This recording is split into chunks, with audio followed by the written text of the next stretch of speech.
நீங்கள் பார்த்துக் கொண்டிருப்பது உங்கள் விஜய்.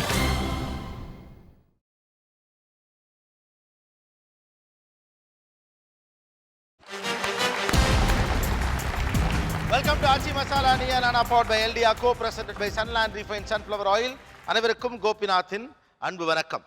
பொதுவாகவே பார்த்தீங்கன்னா ஒரு பெரிய கிங்டம் அப்படின்னு எடுத்துட்டோம்னா நமக்கு அந்த கிங்டம் மேலே தான் இருக்கும். ஒரு சோழ பேரரசு அப்படின்னு எடுத்துட்டோம்னா சோழா கிங்டம் அப்படிங்கிறத மட்டுமே நம்ம பேசுவோம். ஆனால் இந்த ஒரு கிங்டம்ங்கிறதும் ஒரு பெரிய நாடுங்கிறது எப்படி உருவாகுது அப்படின்னா ஒரு புள்ளியிலிருந்து உருவாகுது அப்படிங்கிறாங்க. ஒவ்வொரு இனத்துக்கும் ஒரு தலைவன் இருக்கிறான். அதுதான் நம்முடைய பழைய அமைப்புங்கிறது. ஒரு இனம் ஒரு 100 வீடு 200 வீடு 500 வீடு அல்லது ஒரு 500 குடும்பம் அப்படிங்கிறதுக்கு ஒரு புள்ளி. அந்த ஒரு குடும்பங்கிறதும் அல்லது அந்த 100 வீடுகள் கொண்ட அந்த அந்த அமைப்புக்கு பேர் ஒரு புள்ளின்னு சொல்லுவாங்க. அந்த ஒவ்வொரு புள்ளி ஒவ்வொரு பகுதியில் இருந்துகிட்டே இருக்கும். இந்த எல்லா புள்ளிகளையும் ஒன்றிணைத்து கனெக்ட் பண்ணால் கடைசியில் ஒரு நாடு அப்படிங்கிற ஒரு அமைப்பு உருவாகும். ஒரு சோழ பேரரசு மாதிரி ஒரு பெரிய கிங்டமுக்கு என்ன ஒரு பக்கம் பவர் இருந்தாலும் கூட கீழ் அளவில் இருக்கக்கூடிய சின்ன சின்ன விஷயங்களை அல்லது அந்தந்த பகுதிக்கு தேவைப்படக்கூடிய விஷயங்கள் அந்தந்த இனத்தினுடைய தலைவராக இருக்கிறவரே முடிவெடுப்பார். அந்த ஏரியாவில் ஒரு கண்மாய் தோண்டணும் அப்படின்னா அந்த ஊரே முடிவெடுக்கும். அவங்களே முடிவெடுத்து அந்த தலைவர் வந்து அதை செய்வார். இது ஒரு ரிப்பப்ளிக் மாடல். இதில் ஒரு காலகட்டத்தில் பார்த்தீங்கன்னா அவங்களுக்கு நிறைய அதிகாரங்கள்லாம் இருந்துச்சு. இப்போ வந்து ஒரு கோயிலுடைய நன்கொடையை அங்கே இருக்கக்கூடிய பணத்தை யாரை ஹேண்டில் பண்ணலாம் அப்படிங்கிறத தொடங்கி ஊருக்கான வரி, அந்த ஊருடைய வளர்ச்சிக்காக இருக்கக்கூடிய வரி, அதை யார் கையில் வச்சிருக்க முடியும் அப்படிங்கிற சில ரைட்ஸ் எல்லாம் இருந்துச்சு. பிரிட்டிஷ் பீரியடுக்கு அப்புறம் அது கொஞ்சம் வழக்கொழிய ஆரம்பித்தது. அதுக்கான பவர் அதெல்லாம் கொஞ்சம் போய் இன்றைக்கும் அது இருக்குது அப்படின்னா கூட அது ரிச்சுவலாக தான் இருக்குது. ஒரு நல்லது கெட்டது அப்படின்னா அவங்கள்ட்ட போய் சொல்லலாம், அவங்க சொன்னால் கொஞ்சம் சரியாக இருக்கும் அப்படிங்கிற மாதிரியான ஒரு டோன்லையும் அவங்களும் அந்த அந்த அந்த அதிகாரங்கள் இல்லாவிட்டாலும் அந்த நன்மதிப்பின் அடிப்படையிலும் இன்றைக்கும் நாட்டாமைகள் அப்படின்னு சொல்லி ஒரு செக்மெண்ட் இருந்துகிட்டே இருக்கிறாங்க. கம்பேரிட்டிவ்லி ஸ்பீக்கிங் ஒரு நார்த் இந்தியாவில் இருக்க அளவுக்கு இவங்களுக்கு பெரிய டாமினேஷன்லாம் இங்கே இல்லை அப்படின்னாலும் கூட இந்த சிஸ்டம் மேலே இந்த தலைமுறையை சார்ந்தவர்களுக்கு நிறைய கம்ப்ளைண்ட்ஸ் இருக்குது.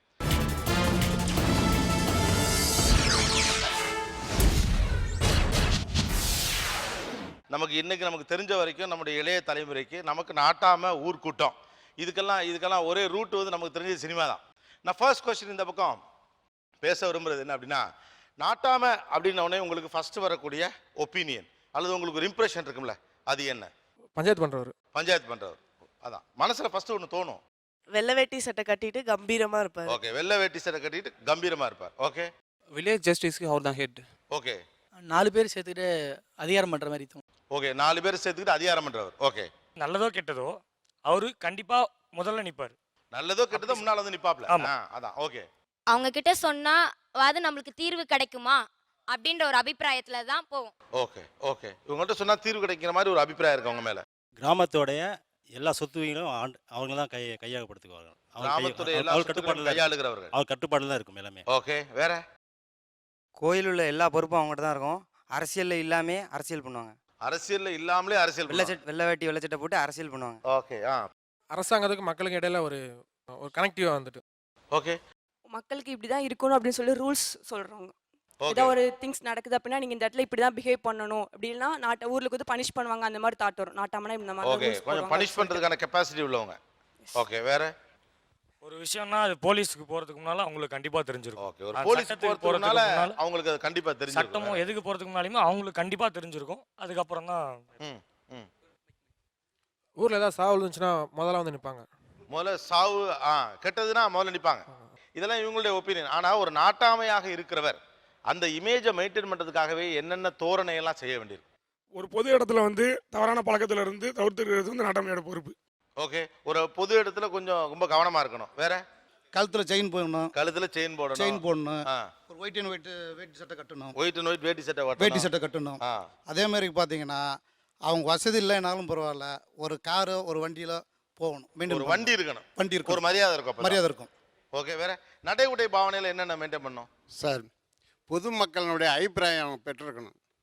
அவங்க பொதுவாக ஒரு நாணயமானவர்னு அவங்க தெரியணும். அந்த அளவுக்கு இவர் நாணயமாக நடந்துக்கணும். ஒரு பொது இடத்துல சிகரெட் பிடிக்கிறதோ ஒரு தண்ணி அடிக்கிறதோ அதை 4 பேர் பார்க்குறதோ அந்த மாதிரிலாம் எதுவும் இருக்கக்கூடாது. ஒரு பொது இடத்துல சிகரெட் குடிக்க முடியாது, அதெல்லாம் செய்யக்கூடாது. ஒரு உதாரணமான ஆளாக இருக்கணும். வேற? வேற வேற என்னென்ன தோரணைகள் நடை உடை பாவனையில்? அந்த பாப்பா சொன்ன மாதிரி சொம்பு அவர் எடுத்துக்கூடாது. நாட்டாமைக்கு பின்னாடி ஓடும் பிள்ளைன்னு ஒருத்தர் இருக்கு, அவர் தான் சொம்பு எடுத்துக்கணும். அது மாதிரி தான் கேட்குறேன். வேற என்னென்ன தோரணைகளை நீங்கள் மெயின்டைன் பண்ணுவீங்க?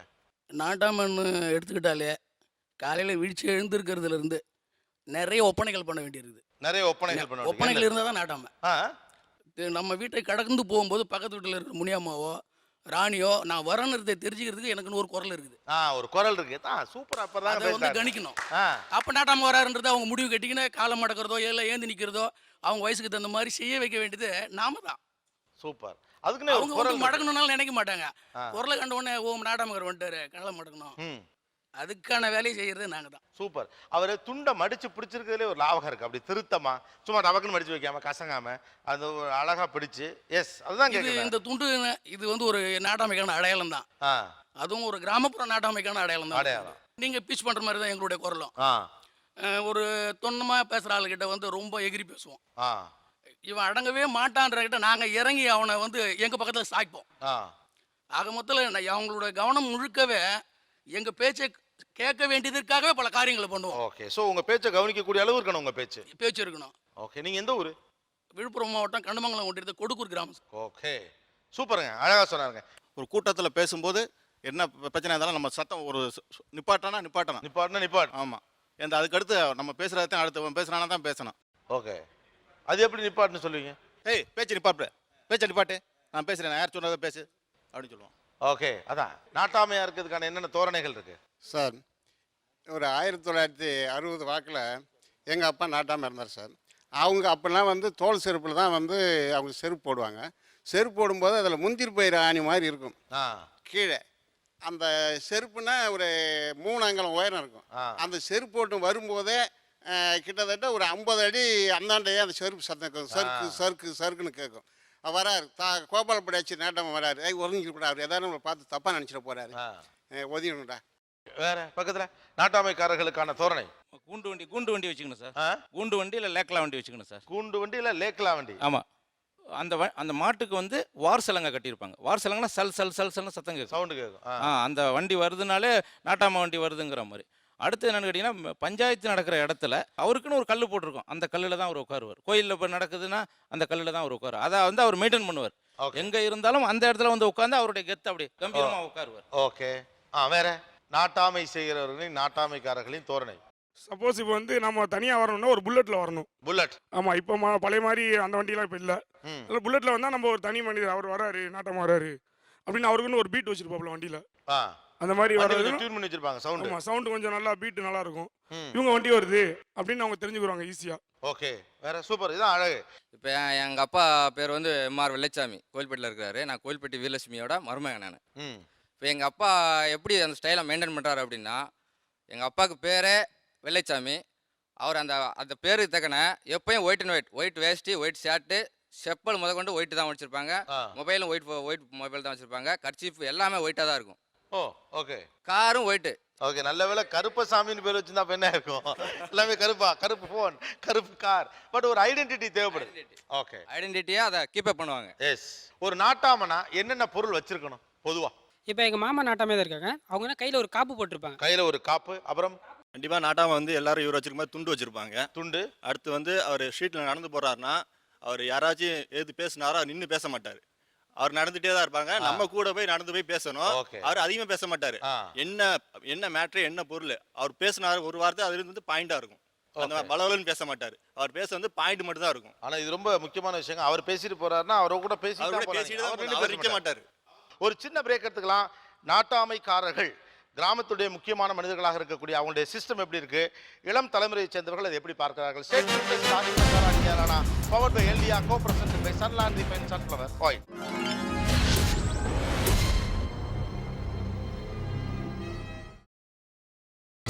நீங்கள் பார்த்துக் கொண்டிருப்பது உங்கள் Vijay. Welcome back to Aachi Masala Neeya Naana, powered by எல்டிஆ, கோ-பிரசன்டட் by Sunland refined sunflower oil. ஊருக்குள்ள ஒரு நாட்டாமை அப்படின்னா அவர் என்னென்ன பொருள் வச்சிருக்கணும்? நாட்டாமன்னாலே அப்போ இருந்தது வந்து ஒரு ஓடும் புள்ள, ஒரு எழுதுறதுக்கு ஒரு ஆள், ரிஜிஸ்டர், லேக்லா வண்டி, ஒரு தடிக்கம்பு, நீட்டு தடிக்கம்பு, அவர் எழுதுறதுக்காக ஒரு தண்ணி சொம்பு, அவர் எழுதுறதுக்காக ஒரு சின்ன டேபிள், கீழே உட்காந்து தரையில் உட்காந்து அவர் எழுதுறதுக்காக சின்ன டேபிள், இது எல்லாமே இருந்தது. இப்போ வந்து என்னன்னு கேட்டிங்கன்னா ஒன்லி ஓடும் புள்ள இருக்குது. நாட்டாம இருக்கார், நாட்டாம கீழே ஒரு செயலாளர் அப்படி இருக்குது. ஓடும் புள்ள இப்பயும் இருக்குது. அதாவது அந்த ஓடும் புள்ளையோடைய செயல்பாடு என்ன, எதுக்காக அந்த ஓடும் புள்ளுன்னு கேட்டிங்கன்னா, ஒரு கூட்டம்னு சொன்னால் அந்த நாட்டாம கூப்பிடுவார். நாளைக்கு ஊர் பஞ்சாயத்து போய் ஊரில் சொல்லிட்டு வா அப்படின்னு சொல்லுவார். அது கொடுப்பாங்க. ஓகே. அப்போ இப்போ அடுத்த கேள்விக்கே வந்துடுவோம். ஒரு நாட்டாம ஊர்க்கூட்டம் கூப்பிட்றாரு அப்படின்னா எப்படி அழைப்பீங்க?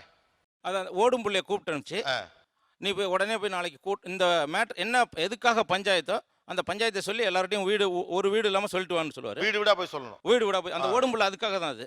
ஓகே. இந்த இடத்துல கூட்டம் அப்படின்னு சொல்லி சொல்லிடுவாங்க. நீங்க எந்த ஊர்? திருவாரூர் மாவட்டம் நன்னிலம் தாலுக்கா முகந்தனூர் சார். ஓகே. இன்னும் அந்த பழக்கம்லாம் அங்கே இருக்கு? இன்னமும் இருக்கு சார். உங்க ஊர்ல ஊர்க்கூட்டம் கூட்டணும், டக்குன்னு கூட்டணும், என்ன பண்ணுவீங்க? நான் உடனே கோயிலில் பூசாலின்னு ஒருத்தவங்க இருப்பாங்க, 100 ரூபாய்க்கு கொடுத்து வீடு பூரா தனித்தனியாக போய் சொல்லிட்டு வந்துடணும். யாராண்ட சொல்லிட்டா யாராண்ட சொல்லலைன்றதை என்கிட்ட வந்து சொல்லணும். நான் அப்படி அவர் சொல்லிவிடுவார். இன்னார் இப்போ 4 பேர் இது தலைவராக 4 பேர் இல்லை ஊரில், அவங்க வந்து வெளியில் போயிட்டாங்களான்னு சொல்லுவாங்க. அந்த 4 பேருக்கு தனியாக நான் ஆளை விட்டு அந்த 4 பேர் இருக்காங்களா இல்லை உண்மையாக அவன் பொய் சொல்கிறானான்னு நான் பார்ப்பேன். ஓ, இது எந்த ஊர்? நீங்க அவன் பொய் சொல்லிட்டாலும் நாளைக்கு பஞ்சாயத்து சொல்லல, பஞ்சாயத்துக்கு அதனால சொல்லாதனால தான் வரலன்னு வந்துடக்கூடாது. வரல, அதனால தகராறு வந்துருவாங்க. எந்த ஊர்? எந்த ஊர்? எந்த ஊர்? நான் கடலூர் மாவட்டம் குழந்தைக்குப்பம் வடமதவி போஸ்ட். ஓகே, சூப்பராக சொல்றாரு. ஊர்ல வந்து ஒரு பூசாரி கோயில், பொது கோயில் பூசாரி வெளியே சொல்லிவிடுவீங்க. ஆனா அவர் சொல்லிவிட்டாராங்கிறதை கிராஸ் செக் பண்ணிக்குவீங்க. பண்ணுவேன். ரைட். ஊர்க்கூட்டம் போடுறதுக்குன்னு ஒரு ஆள் இருக்கா சொல்றதுக்குன்னு அவளை கூப்பிட்டு நான் சொல்லிடுவேன். இன்னைக்கு கூட்டம் எல்லாரும், அதாவது வீடு வீடாக போய் சொல்லிட்டு வந்துருவாங்க. வந்து சொல்லிட்டு நான் சொல்லியாச்சு அப்படின்னு சொல்லிட்டு வந்துடுவோம். இல்லை யாரு அவர்? யாருன்னு யார்கிட்ட கூப்பிட்டு சொல்லுவீங்கன்னு? ஊரில் நியமிச்சிருக்கோம். அதாவது ஊர் கூட்டம் சொல்றதுக்குன்னு ஒரு ஆள் இருக்கார். அவர் யாருன்னு கேட்குறேன். அவர் நாவிதரா? யார் அவர்? ஆதி திராவிடர். ஆதி திராவிடர். இன்னைக்கு நைட்டு ஊர்க்கூட்டம் கூட்டம் எப்படி கூட்டுவீங்கன்னு கேட்குறேன். இன்னைக்கு நைட்டு கூட்டம்னா அப்போ ஊரில் தோட்டி இருக்கார் சார், தோட்டியை வச்சு ஒவ்வொரு வீடாக சொல்லுவோம் சார். தோட்டி வச்சு? ஆமாம். ஓகே. எமர்ஜென்சியில். ஓகே, தோட்டி வச்சு ஒவ்வொருத்தரை சொல்ல சொல்லுவீங்க. ஃபஸ்ட்டு நாங்கள் வந்து தண்டோரா போடுவோம். தண்டோரா போடுறதுக்குன்னு ஆள் இருக்காங்க, அவங்களுக்கு வருஷத்துக்கு சம்பளம் இருக்குது. தண்டோரா போடுற அன்னைக்கு தனியாக 30 ரூபா படிகாசு கொடுத்துருவோம். உங்கள் ஊரில் எப்படி?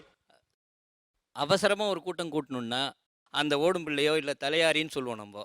அவங்கள கூப்பிட்டு, ஏய் காலையில் 6 மணிக்கு எல்லாரும் ஊருக்காரவங்க பூரா மாரியம்மன் கோயில் புளியமரத்தடியில் எல்லாரும் கூட்டணும். அதுக்கு என்ன செய்யணும், நீனு தண்டோராவை எடுத்துகிட்டு போயிடு. 2 இடத்துல தண்டோரா. நாட்டாம மாரியம்மன் கோயில் புளியமரத்தடிக்கு வர சொல்லிட்டாங்க.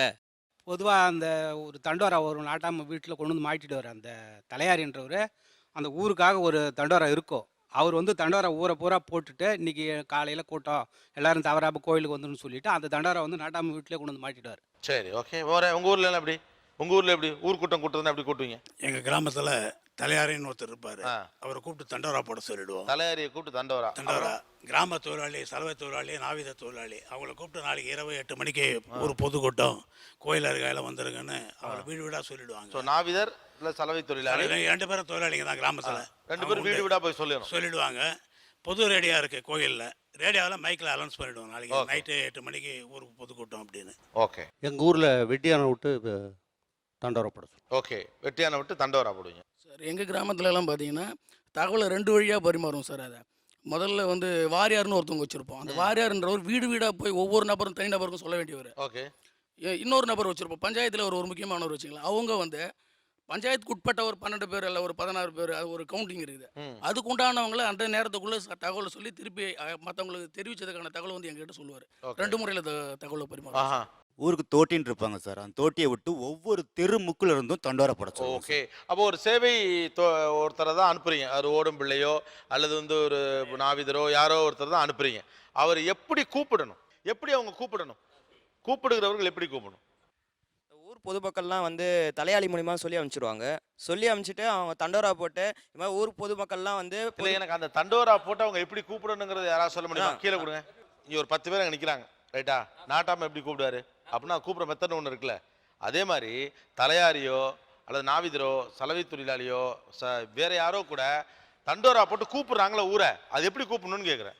நாளை இரவு 8 மணிக்கு அம்மா ஊர் கூட்டம் கூட்ட போகிறாங்க. நாட்டாம்தார் சொல்லி தலைவர் கட்சி மீட்டிங்கில் சொல்கிறது சார், இப்படி கிடையாது.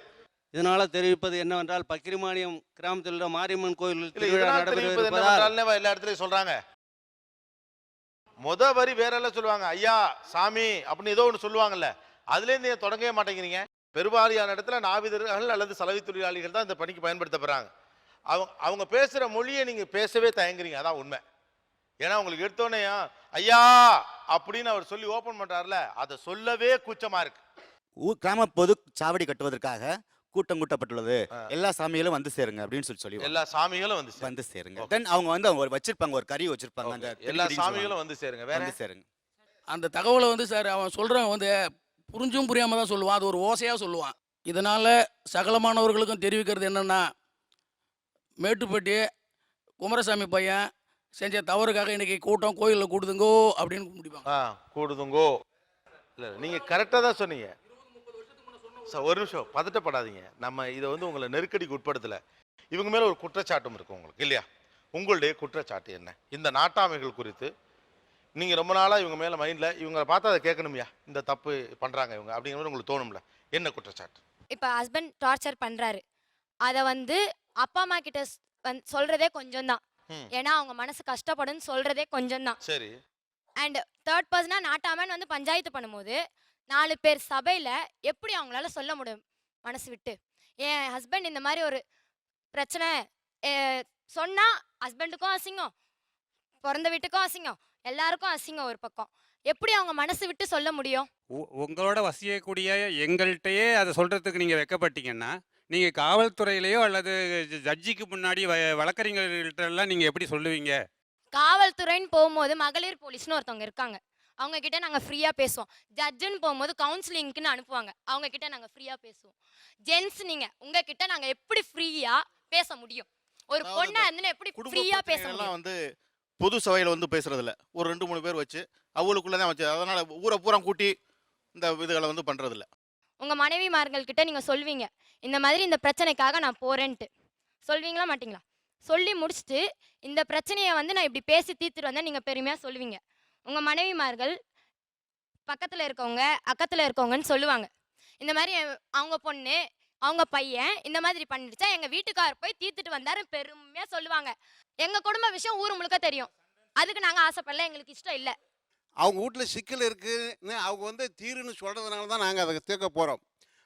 அது எந்த மாதிரி சிக்கல் இருக்குன்னு அவங்க சொல்கிறதுனால தான் நாங்கள் போகிறோம். அந்த இவங்களே எங்ககிட்ட சொல்கிற பயந்தாங்கன்னா நாங்கள் எங்கே பஞ்சாயத்துக்கு போக முடியாது. விஷயம் என்னன்னா அது இல்லை, நீங்கள் அவங்க சொல்லாமல் நீங்கள் பஞ்சாயத்தை கூட்ட போகிறது இல்லை, அதெல்லாம் ரைட்டு தான். அந்த பொண்ணு என்ன சொல்லுதுன்னா, நீங்கள் என்னதான் சிஸ்டம் வச்சிருந்தாலும் ஒரு பொண்ணால் வெளிப்படையாக சொல்லவே முடியாதுங்கிறது யதார்த்தம். அப்படி அவங்களால வெளிப்படையாகவே சொல்ல முடியாதுங்கிற பட்சத்தில் நீங்கள் கொடுக்குற தீர்ப்பு மட்டும் எப்படி சரியாக இருக்குன்னு கேட்குறாங்க. அதாவது நாட்டாமைகள்னு சொல்லக்கூடியவங்க பெண்ணினுடைய விஷயம் தான் வீட்லேயும் பிள்ளைகள் இருக்காங்க, அவங்களுக்கு எல்லா விஷயங்களுக்குமே தெரியும். இவங்க வெளிப்படையாக சொல்லவே வேண்டாம். இவங்க இந்த வீட்டினுடைய பிரச்சனை என்ன, இந்த பொண்ணுடைய பிரச்சனை என்ன, நம்ம தெருவினுடைய பொண்ணு இல்லை நம்ம சமூகத்தினுடைய ஒரு பொண்ணு அப்படிங்கிற நினச்சி பார்க்கும்போது அவங்க ஒன்றும் வெளியெல்லாம் சொல்ல மாட்டாங்க. நான் வழக்கறிஞராக இருக்கேன், என்கிட்ட வந்து சொல்கிற உண்மையை வந்து ஊரில் உள்ள முக்கியஸ்தர்கிட்ட சொல்ல வேண்டியதில்லை, சொல்ல வேண்டிய அவசியம் இல்லை. அவங்களுக்கு வந்து அவங்களுக்கு வேண்டியவங்க பக்கத்து வீட்டுக்காரங்க எல்லாம் அந்த பொண்ணுனுடைய மானத்தையும் மரியாதையும் கற்பையும் காப்பாற்ற வேண்டிய பொறுப்பும் நாட்டாமைகளுக்கு இருக்கு. அதனால அதெல்லாம் தெரிஞ்சுக்கிடுவாங்க.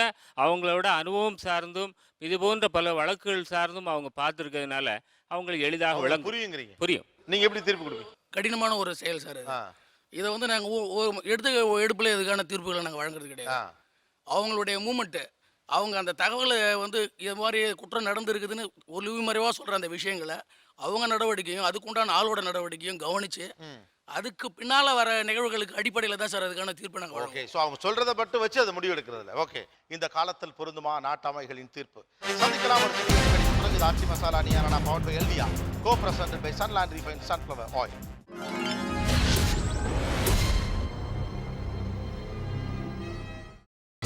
நீங்கள் பார்த்துக் கொண்டிருப்பது உங்கள் Vijay. Welcome back to Aachi Masala Neeya Naana powered by எல்டியா, co presented by Sunland refined sunflower oil. ஒரு நீண்ட காலமாக இங்கே ஒரு சிஸ்டம் இருக்குது. கிராம பகுதிகளில் ஊர்களில் நாட்டாமைகள், அதாவது ஊருக்கு தேவைப்படக்கூடிய விஷயங்களை செய்யக்கூடியவர்களாக ஒரு காலகட்டத்தில் ரொம்ப அதிகாரமிக்கவர்களாக இருந்தவர்கள் இன்றைக்கி அந்த வழக்கெல்லாம் கொஞ்சம் மாறிக்கொண்டே வரக்கூடிய காலகட்டத்தில் இப்போ அவங்க எப்படி இருக்காங்க, அவங்க பற்றி இன்றைக்கி இருக்கக்கூடிய நவீன தலைமுறையை சேர்ந்தவர்கள் இளம் தலைமுறையை சேர்ந்தவர்கள் எப்படி பார்க்குறாங்க அப்படிங்கிற ஒரு வியூ தான் இந்த ஷோ. அவங்க என்ன சொல்கிறாங்கன்னா, எங்களுக்கு உங்களை புரியும் ஒன்று, ரெண்டாவது உங்களை பற்றி கொஞ்சம் தெரியும், மூணாவது நீங்கள் சொல்கிறத மட்டும் வச்சு இல்லை, அதை தாண்டி இந்த பிள்ளை மனசுக்குள்ளே என்ன இருக்குது அப்படிங்கிறத வெவ்வேறு சோர்ஸஸில் தெரிஞ்சுக்க முயற்சி பண்ணுவாங்க. 100% இருக்கா இல்லையாங்கிறது தெரியல, but the question is valid. வேற என்ன குற்றச்சாட்டு சார்? இப்போது நம்ம ஊரில் 2 பேருக்கு தகராறுன்னு வச்சிங்களேன், அவங்க காவல்துறை போய் அணுகுவாங்க.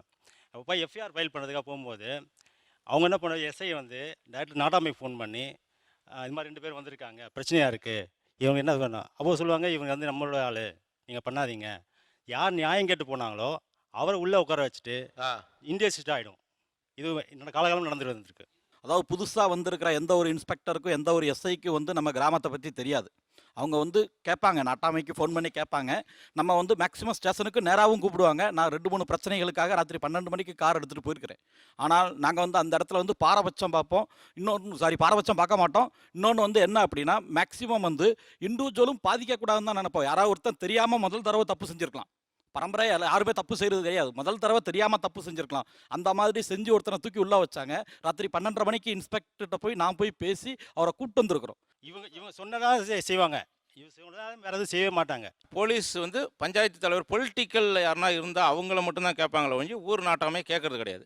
ஒரு ஊரில் 100 பேர் 200 பேர் சேர்ந்து ஒரு நாட்டாமையை தீர்மானம் பண்ணியிருக்காங்கன்னா அதில் 50 பேருக்கு நியாயம் தெரியாதா? இப்போ கேளுங்க, ஒரு 50 பேரை பஞ்சாயத்து நாட்டாமை சொல்கிறது தப்பு, நாட்டாமை வந்து பாதிக்கப்பட்டவனுக்கு சப்போர்ட் பண்ணுறாருன்னு ஒரு 50 பேர் சொல்ல மாட்டாங்களா? அவங்களுக்கு நியாயம் எங்களுக்கு தான் தெரியல, நாட்டாமைக்கு தான் தெரியல. அதில் 50 பேருக்கு நியாயம் தெரியுமா தெரியாதா? ஆனால் ஊர் நாட்டாமை எப்படின்னு கேட்டீங்கன்னா, 2 பேர் சண்டை போடுங்கன்னா பாதிக்கப்பட்டவன் நேரம் ஊர் நாட்டாமையிட்ட வந்து கேட்டுட்டு தான் போலீஸ் போவோம். இது இந்த பஞ்சாயத்தினால் பேச முடியாதுப்பா, அவன் கட்டுப்படல, நீ போலீஸுக்கு போ அப்படிங்கிற காலகட்டத்தில் பாதிக்கப்பட்டவனுக்கு சப்போர்ட் பண்ணுவாங்க. பாதிக்கப்பட்டவன் இவன் பாதிச்சிருக்கான் அவனாலங்கிறதால, ஏன்னா அவன் அடங்கலை அப்படிங்கிற கட்டத்துக்கு தான் போவாங்களே ஒழிஞ்சு டைரெக்டாக போலீஸ் ஸ்டேஷனுக்கு போகிறது கிடையாது. எந்த ஒரு அதே மாதிரி ஊர் தலைவர் இருப்பாங்க, பஞ்சாயத்தில் மக்களால் தேர்ந்தெடுக்கப்பட்ட பிரதிநிதி. ஆனால் இவங்களோட கட்டுப்பாட்டில் தான் இருப்பாங்க. சார் இல்லை சார், ஊர் மக்களால் தேர்ந்தெடுக்கப்பட்ட தலைவர் பொருளாளர் செயலாளர் இருக்கிற போது ஊர் நாட்டாமை சார் தேவையில்லை சார். சார் கேட்டது ரைட்டு தான். பட் ஊர் தலைவர்ன்றவர் வந்து பஞ்சாயத்து பிரசிடென்ட்ன்றவர் வந்து மக்களால் தேர்ந்தெடுக்கப்பட்டவர், அதை நாங்கள் மறுக்கவே இல்லை. ஆனால் மக்களால் தேர்ந்தெடுக்கப்பட்டவர் இப்போ ஃபார் எக்ஸாம்பிள் தப்பாக நினச்சிக்காதீங்க, நீங்களே வந்து நம்ம ஊரில் வந்து ரேஷன் கார்டு வாங்கிட்டு நீங்களே எங்கள் ஊர் கிராமத்தில் வந்து நீங்கள் வந்து பஞ்சாயத்து போர்டு பிரசிடென்ட் எலெக்ஷனுக்கு நிற்கலாம், நீங்கள் ஜெயிச்சு வரலாம். ஆனால் அந்த ஊரில் உள்ள மக்களை பற்றி உங்களுக்கு என்ன தெரியும்? நீங்கள் இன்றைக்கி வர்றீங்க, நாளைக்கு ரேஷன் கார்டு வாங்கிடுறீங்க, யார் வேணாலும் தலைவராகலாம், பஞ்சாயத்து தலைவர் யார் வேணாலும் ஆகலாம். ஆனால் நாட்டாம வந்து பரம்பரையா இருக்கிறவங்க, அந்த ஊர் பதவி, அப்ப அந்த ஊரு அந்த மண்ணு பரம்பரையா வந்த பதவிங்க, இது தெரிஞ்சவங்க. அவங்க தலைவர் வந்து யார் வேணாலும் ஆகலாங்க. அது ஒத்துக்கிறேன், தலைவர் யாரும் வாங்கலாம், அரசியலும் சட்டம் அப்படிதான் இருக்குது வந்துட்டு.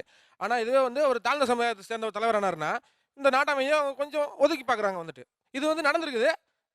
எங்கள் விருதுநகர் மாவட்டத்திலே வந்து இந்த மாதிரி ஒரு ஊராட்சி மன்ற தலைவர் வந்து கேஸே கொடுத்துருக்காரு கலெக்டர் வந்து. கலெக்டர் நேரில் வந்து ஆய்வு பார்த்துருக்காரு, இந்த மாதிரி கொஞ்சம் ஒதுக்கி பார்க்குறாங்க அப்படின்னு சொல்லி பண்றாங்க வந்துட்டு. ஊராட்சி மன்ற தலைவருக்கு ஊரை பத்தி பெருசா தெரியாம இருக்கலாம், நாட்டாமைகளுக்கு ரொம்ப காலமா தெரிஞ்சிருக்கலாம். ஆனா நீங்க இதுல ஒரு அதிகார மட்டம் வைக்கிறீங்க அப்படிங்கிறார். இல்ல சார், இதுல எந்த அதிகாரமும் இல்லை சார். அதாவது பஞ்சாயத்து தனி அமைப்பு, ஊருன்றது தனி அமைப்பு. பஞ்சாயத்துன்றது ஒரு குறிப்பிட்ட எல்லைக்கு உட்பட்டது. அது வந்து அரசாங்கம் கொடுக்குற சலுகைகளுக்கும் அவங்களுக்கு வந்து, அதாவது பஞ்சாயத்து தலைவர் பதவின்றது முதல்ல ஆதாயம் தரும் பதவி, அது அரசியல் கலந்த பதவி, ஆதாயம் தரும் பதவி. அதுக்கு வந்து செக் இருக்கு, செக்ல கையெழுத்து போடுவாங்க. எங்களுக்கு அந்த ஆதாயம் தரும் இது வந்து பரம்பரை பதவி. இதுல வந்து எங்களுக்கு எந்த ஆதாயமும் கிடையாது, எங்க கை பணம் தான் எல்லாத்துக்கும் நாங்க செலவு பண்றோம். அவங்க சமூகத்தாளுக்கு வந்து கொஞ்சம் இது என்ன சொல்ல கூடுதல் கவனம் செலுத்துறாங்க வந்துட்டு. ஒரு பஞ்சாயத்துங்கிறது 2-3 கிராமங்கள் சேர்ந்த ஒரு பகுதி. ஆமாம், அதில் உள்ள பஞ்சாயத்து தலைவர் வந்து அந்த முழு 4 கிராமங்கள் 3 கிராமங்களுக்கு தலைவராக இருக்கிறார்.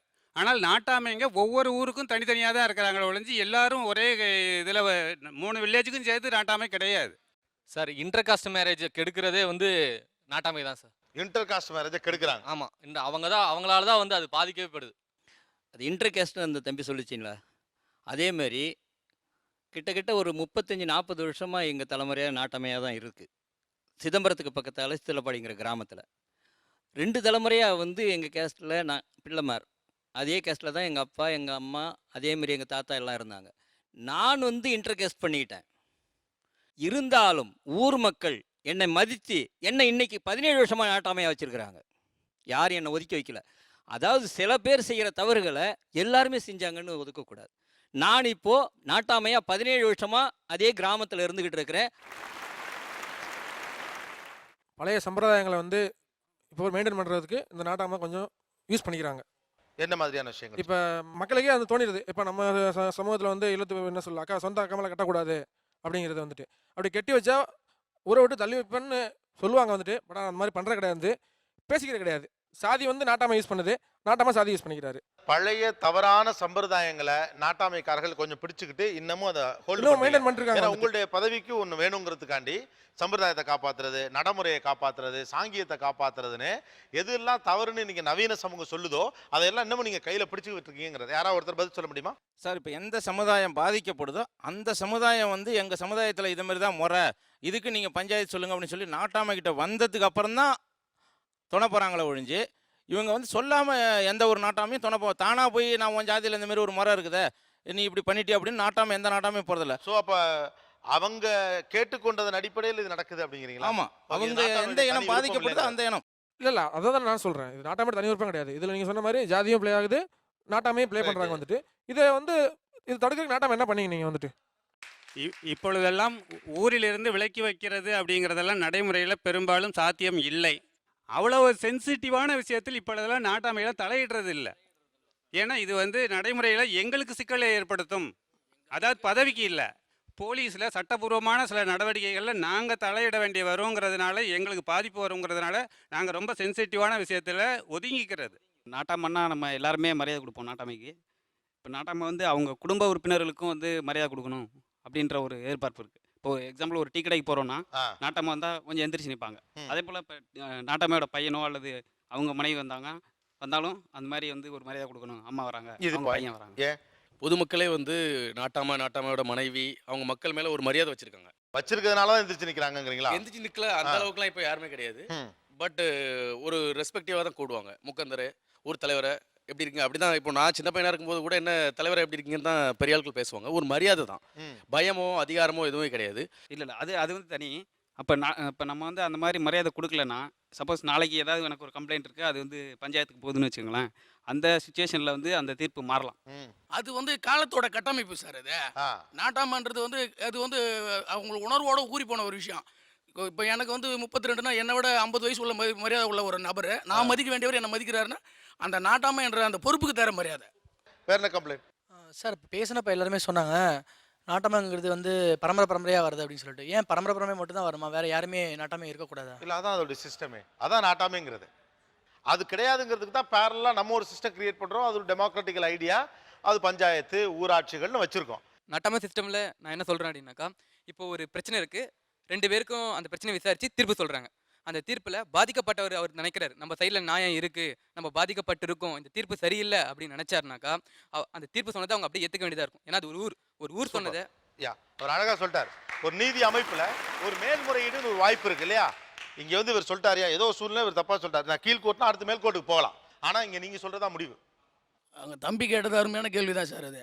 ஆனால் அந்த சிஸ்டத்தில் நாங்கள் 2வது கட்டம்னு ஒன்று வச்சுருக்கிறோம். முதல் கட்டன்றது வந்து தவறுகளை அலசி ஆராயறதுக்கு மட்டும்தான் டைம். சரி. அந்த தவறுகளுக்கு பின்னால் இருக்கிற நியாயன்றது மறுநாள் தான் வெளிப்படும், அன்னைக்கே வெளிப்படாது. இவரே கூட ட்ராமா பண்ணலாம், தப்பு பண்ண மாதிரியே கூட ட்ராமா பண்ணலாம். 2வது கட்டத்தில் ஒன்று கண்டுபிடிப்பீங்க, அதுதானே இப்போ சிக்கல் சார். அதுதான் சார் நாடாமோட வேலை. நாட்டாமைக்கு தெரியாத ஒரு சின்ன புல் பூண்டு கூட நவராது. நைட்டு 12க்கு நடக்கிற சம்பவங்களை கூட வந்து சொல்றதுக்கான ஒரு ஆள் இருப்பார் ஒவ்வொரு பகுதிக்கும். ஓகே, ஒரு மெசஞ்சர் இருப்பார். அவர் மூலியமா தேவையான விஷயங்களை கலெக்ட் பண்ணிட்டு ஊர் விழிக்கிறதுக்கு முன்னே இவர் போய் எழுந்து நிற்கிறதுக்கு பேர் தான் நாட்டாமையே. ஓகே. 6 மணி நாட்டாமை கரெக்டாக இருப்பார்ப்பா. கோயில் கிட்ட நிற்பார், இல்லை முடக்கு தெருவில் நிற்பார், அந்த முட்டு சந்தில் நின்றுட்டு இருப்பார்ப்பா. இவன் சொல்லிடுவான். ஒவ்வொரு மக்களோட பல்ஸ் தெரிஞ்சவன் தான் நாட்டாமைக்காரன். ஒவ்வொரு கிராமத்தில் இருக்கிற ஒவ்வொரு குடிமகனுடைய நடவடிக்கை கவனிக்கிறான். அந்த தீர்ப்பு அவங்க மதிக்கலைனாக்கா அந்த ஊரை இருக்க எல்லாமே பகைச்சு, நாட்டாமே இல்லை, அந்த ஊரே ஃபுல்லாகவே பகைச்சிட்ட மாதிரி ஆயிரும். ஆமாம், 12 பேர் 10 பேர் கொண்ட குழுவோட தான் ஒரு வேலையை செய்கிறோம். ஒரு தனிப்பட்ட நாட்டாமைக்காரன் மட்டும் தீர்ப்பு வழங்குறதும் கிடையாது. நாங்கள் வழங்குறது தீர்ப்பு கிடையாது, அது வந்து ஒரு சொல்யூஷன் மட்டும்தான். நாங்கள் ஒன்றும் அங்கீகரிக்கப்பட்டவங்க கிடையாது, நாங்கள் வழங்குறது தீர்ப்பு ஆகிடாது. நாங்கள் வழங்குற தீர்ப்பு உண்மை, இதை ஏற்றுக்கலான்ற சூழ்நிலை வரும்போது மட்டும்தான் அவங்க ஏற்றுக்கிறாங்க. இல்லாத பட்சத்தில் மேல்முறையீடுக்கு அவங்க போகிறாங்களா? எங்களோட நிறுத்துறது கிடையாது. அதை இல்லை, அதான் சார், அப்படி மேல்முறையீடு பண்ணாக்கா அந்த கிராமமே நினைக்கிற நாட்டாமை தீர்ப்பை மீறி செயல்பட்டுட்டார் அவர். ஒரு பக்கம் நாட்டாமைகளும் அவர்களுடைய உறவினர்களும், இன்னொரு பக்கம் இளைஞர் கூட்டம். இந்த காலகட்டத்தில் நாட்டாமைகளின் செயல்பாடு தேவைப்படுகிறதா இல்லையா? கிராமங்கள் இதனால் பயனடைகிறதா? மனிதர்கள் பயனடைகிறார்களா? பேசலாம். ஒரு சிறிய இடைவேளைக்கு பிறகு ஆட்சி மசாலா நியானா போன்ற எல்டியா co presented by Sunland refine sunflower oil.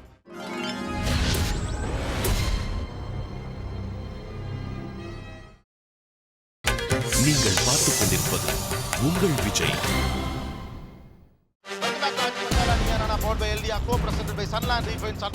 ஒரு பக்கம் நாட்டாமைகளும் அவர்களுடைய உறவினர்களும் அந்த குடும்பத்திலிருந்து வந்தவர்களும், இன்னொரு பக்கம் இளைஞர் கூட்டம். உங்கள் தீர்ப்பு இறுதியானது அப்படிங்கிறதுக்கு யார்ட் ஸ்டிக் என்ன? அதான் கேள்வி.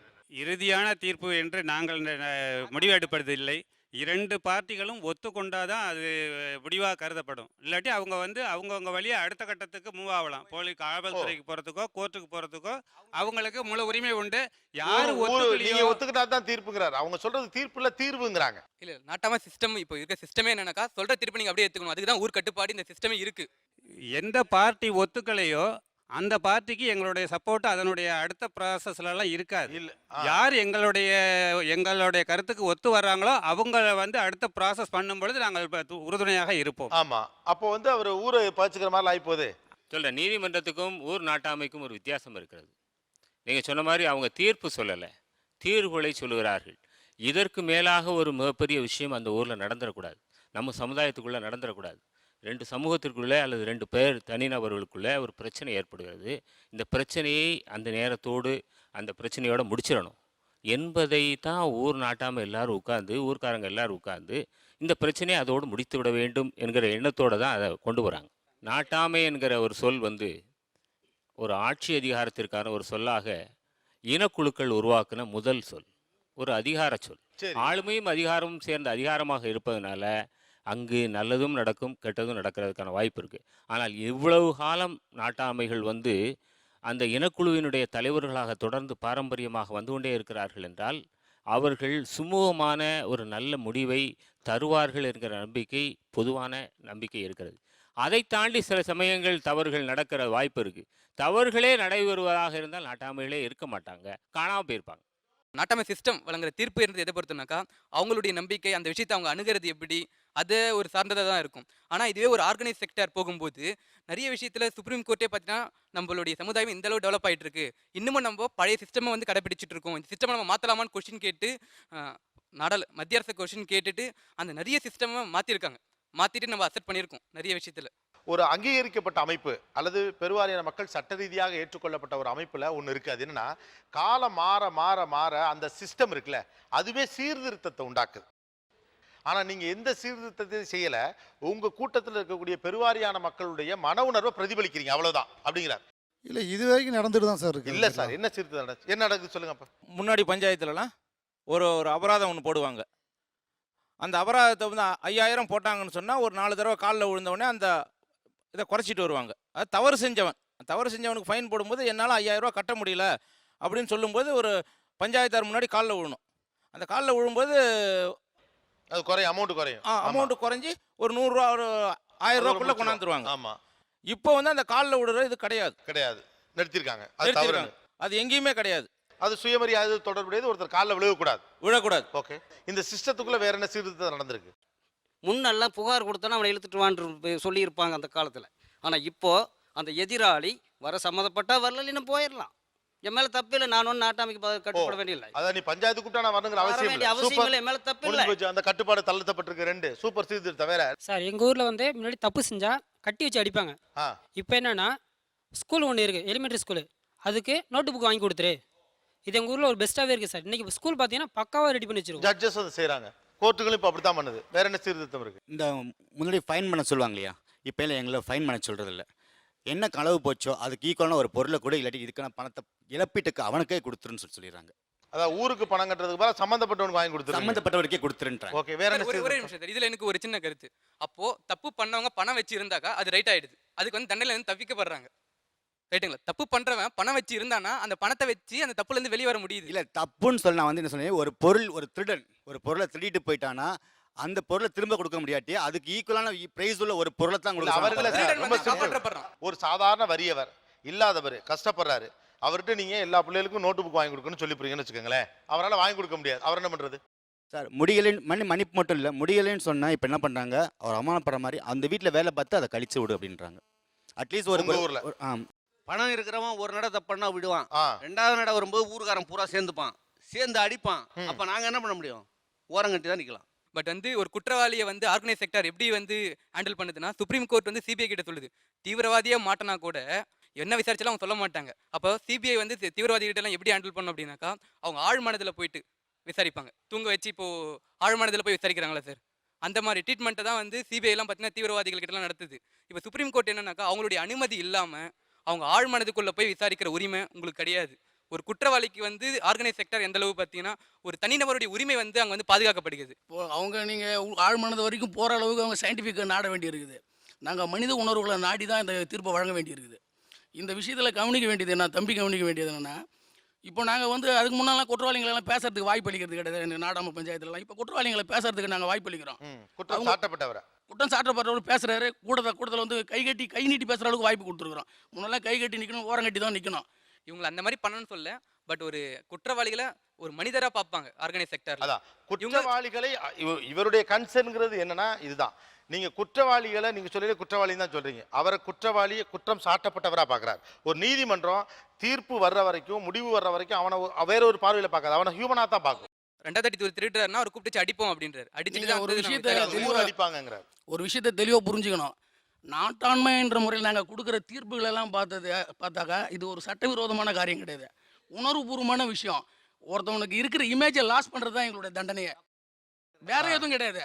இவன் கூனி குறுக்கி போவான் அந்த தெருவில், இன்னைக்கு 50 ரூபா ஃபைன் கட்டினா கூனி குறுக்கி போகிறான். நாங்கள் ஒரு குற்றம் சாட்டப்பட்டவன முதல்ல குற்றவாளியை பார்க்கறது கிடையாது. அவங்களுடைய பின்னடை, அதாவது அவங்களுடைய பின்புலம், அவனுக்கு இப்போ இருக்கிற முன்புலம், இவைகளுக்கு அடிப்படையில் தான் ஒரு குற்றவாளியாகவே தீர்மானிக்கப்படுறான். எந்த ஒரு எடுப்புல ஒரு குற்றவாளி நாங்கள் தீர்மானிக்கிறோம். அவர் சொல்றாரு ஒருத்தருடைய பின்புலத்தை பார்த்து தான் அவர் குற்றவாளியா இல்லை நாங்கள் தீர்மானிக்கிறோம் அப்படின்றது. அது முன்புலம்ன்றது பழக்க வழக்கங்கள். இதுக்கு முன்னாடி ஒன்று சொல்லிட்டு இருந்தாரு, ஒருத்தர் தப்பு பண்றாங்க, கேரக்டர் ரெக்கார்டுங்க, முதல் முறையா அவன் தப்பு பண்றான் அப்படின்னா அவனை மன்னிச்சு விட்டுடுவோம் நாங்க அப்படின்றாரு. பட் வந்து நமக்கு ஆர்கனைஸ் செக்டர் போகும்போது ஒரு தப்பு பண்றான், தப்பு தான். அவன் முதல் வாட்டி பண்றானா 2வது வாட்டி பண்றானான்றது நமக்கு தேவையில்லாத விஷயம்.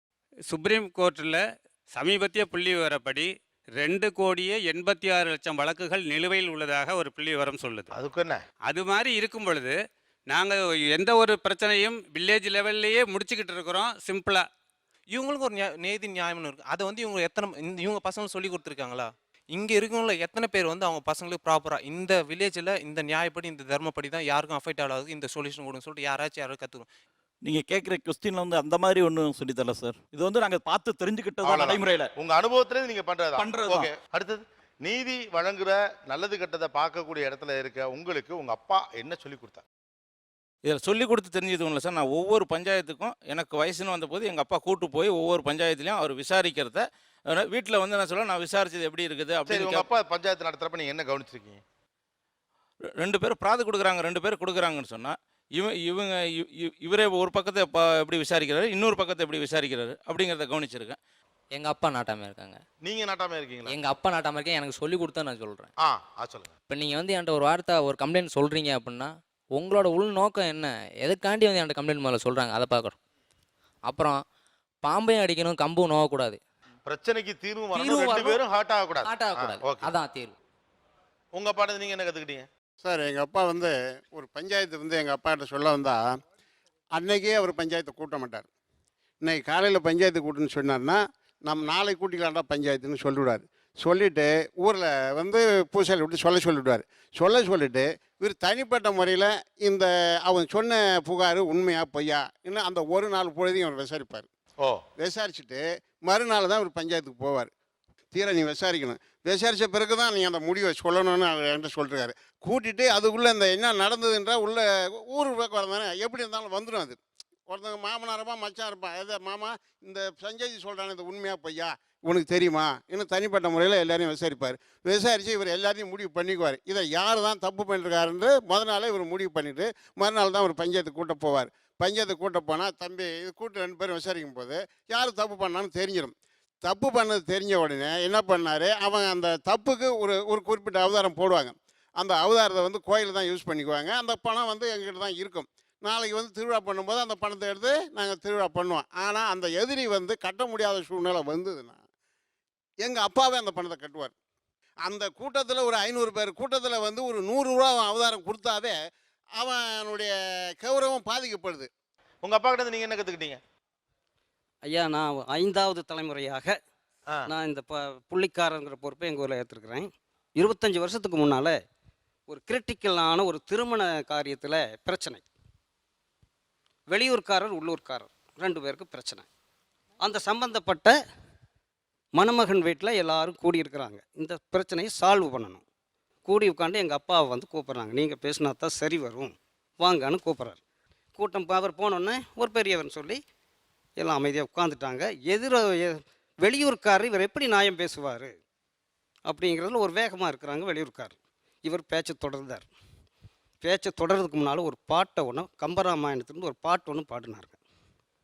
ஆரம்பூண்ட மணிமார்பா அயோத்திக்கரசிய அண்ணாகேல் ஈரம் இருக்க மரம் இருக்க இலையுதிர்ந்த வாரேது. எனக்கு முழுசாக பாட்டு தெரியல, இப்படி ஒரு 4 வரியை பாடினார். இந்த வரியை கேட்ட உடனே அந்த வெளியூர்காரங்க அப்படியே சைலண்ட் ஆகிட்டாங்க. நீங்கள் என்ன தீர்ப்பு சொன்னாலும் நாங்கள் ஏற்றுக்கிறோம் அப்படின்ட்டாங்க ஒரே வரியில். இந்த பாட்டுக்கு எங்களுக்கு அர்த்தம் தெரியும், நாங்கள் ஏற்றுக்கிறேன்ட்டாங்க. உடனே உங்களுக்கு தெரிஞ்சவங்க விட்டுருங்க, தெரியாதவங்களுக்கு நான் சொல்கிறேன் அப்படின்ட்டு ராமனும் லட்சுமணனும் போயிட்டு இருந்தாங்க. லட்சுமணன் கேட்குறாரு, ஆரம் பூண்ட மணிமார்பா யுவத்தை கரசை அண்ணாகேல் ஈரம் இருக்க மரம் இருக்க இலையுதிர்ந்த வாரேது. இந்த மரமெல்லாம் நிற்குது, ஆனால் இலபூரம் உதிர்ந்துருச்சே, இதுக்கு என்ன காரணம்னு அவர் கேட்குறதாகவும், அதுக்கு ராமன் பதில் சொல்கிறார், வாரம் பேசி வழக்குரைத்து மண்மேல் ஓரம் சொன்ன குடி அதுபோல் உதிர்ந்து போகும் தம்பி. இந்த மண்ணும் பூமி மேலே நின்றுட்டு ஓர வஞ்சனையா நீதிக்கு புறம்பான செயல்களை பேசுகிறவங்க அந்த மாதிரி தான் பட்டுப்போன மரமாகிடுவாங்க அப்படிங்கிற செய்தியை சொன்னார். அப்போ தனக்குத்தானே தண்டனையை கொடுத்துட்டு இருக்கிற நீதிபதிகள் இந்த நாட்டாண்மைக்காரர்கள். தனக்கு ஒரு தண்டனை, என்னுடைய குடும்பம் நான் தான் முரணாக பேசுனா இப்படி ஆயிரும்னு சொன்ன உடனே சரி நீங்கள் தீர்ப்பு சொல்லுங்கன்னார். அவர் சொன்னார், தான் தீர்ப்பு வழங்கும் பொழுது மாறுபட்ட தீர்ப்பாக இருந்தால் தன்னுடைய குடும்பத்திற்கு இடையூறு வரும் என்கிற நீதியை எனக்கு போதிச்சுட்டு அவர் போனார் இந்த சம்பவத்தின் மூலம். இந்த சிச்சுவேஷனில் நீங்கள் என்ன பண்ணுவீங்க? இந்த கல்யாணத்தில் ஒரு டிஸ்பியூட்டுப்பா, இந்த மாதிரி ஒரு இஷ்யூ, அவங்க அப்பா ஹேண்டில் பண்ண விஷயத்த நீங்களாக இருந்தால் எப்படி ஹேண்டில் பண்ணுவீங்க? தண்டனை கிடைக்குன்னா சேம் டைம் அவனையும் அஃபைட் பண்ணக்கூடாது ரொம்ப. அந்த மீனில் என்ன தண்டனை கொடுப்பீங்க? இதில் தவறு செஞ்சவங்கன்னு ஒருத்தவங்க இருக்காங்க, என்ன தண்டனை கொடுப்பீங்க? வீட்டில் நடக்கிற பனிஷ்மெண்ட்லாம் வீட்டுக்கு வரக்கூடாது, அந்த மாதிரி சேம் இது தான். வீட்டுக்கு வரக்கூடாது, எந்த சைட்லேருந்து உங்களுக்கு எந்த சப்போர்ட்டும் வராது நீங்கள் பண்ண தப்பு. உங்கள் குடும்பத்தில் இந்த பிரச்சனைனா நீங்கள் என்ன பண்ணுறீங்க? அந்த பணம் வராத வரைக்கும் நம்மளாம் அவங்களோட பழக வழக்கம் வச்சுக்கப்படாதா? அதுக்கு பேர் தான் ஊரை விட்டு ஒதுக்கி வைக்கிறது. சந்திக்கலாம் ஒரு சிறிய இடைவெளி. ஆச்சி மசாலா நியானா பவர்ட் பை எல்டியா, co presented by Sunland refined sunflower oil.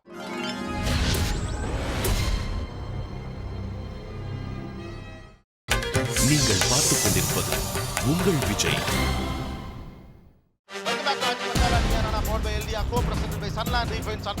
ஒரு பக்கம் நாட்டாமைகளும் அவர்களுடைய உறவினர்களும் அந்த குடும்பத்திலிருந்து வந்தவர்களும், இன்னொரு பக்கம் இளைஞர் கூட்டம். 2 பேருக்கும் இடையில் இந்த நாட்டாமை என்கிற அந்த விஷயம் பற்றிய பார்வை எப்படி இருக்கிறது பேசலாம்.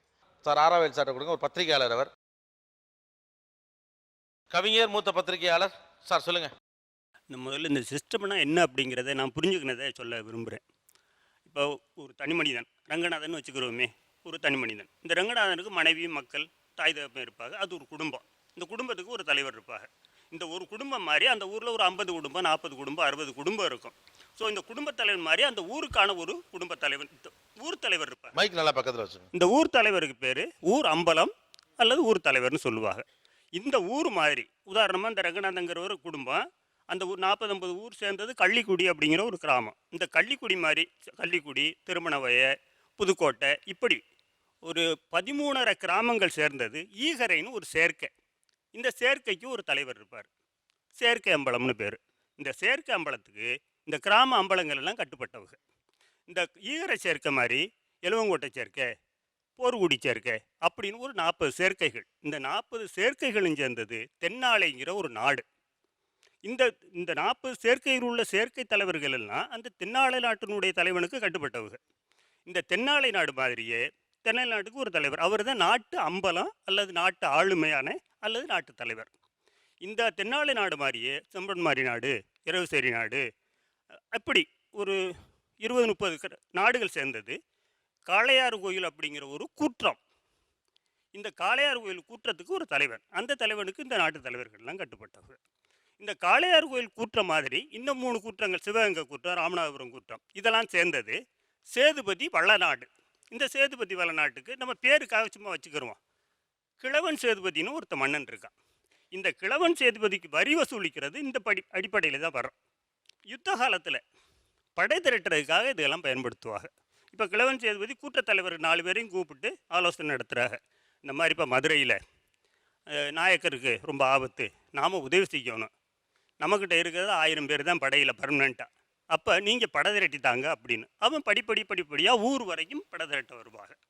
அது மாதிரி இந்த வரி வசூலிக்கும் போதே 6 படி நெல் ஒரு விவசாய குடும்பத்தில் விளைஞ்சா அதில் 4 படி அவனுக்கு இருக்க, 2 படி அரசுக்கு போயிடணும். இந்த வரியை வசூலிக்கிறது இவன் கொஞ்சம் கமிஷன் எடுத்துக்கிடுவான் தலைவன், அப்புறம் சேர்க்கை இப்படி போய் அங்கே ராசாவுக்கு போயிடும். இது ராசா காலத்தில் ஒரு சிஸ்டம்.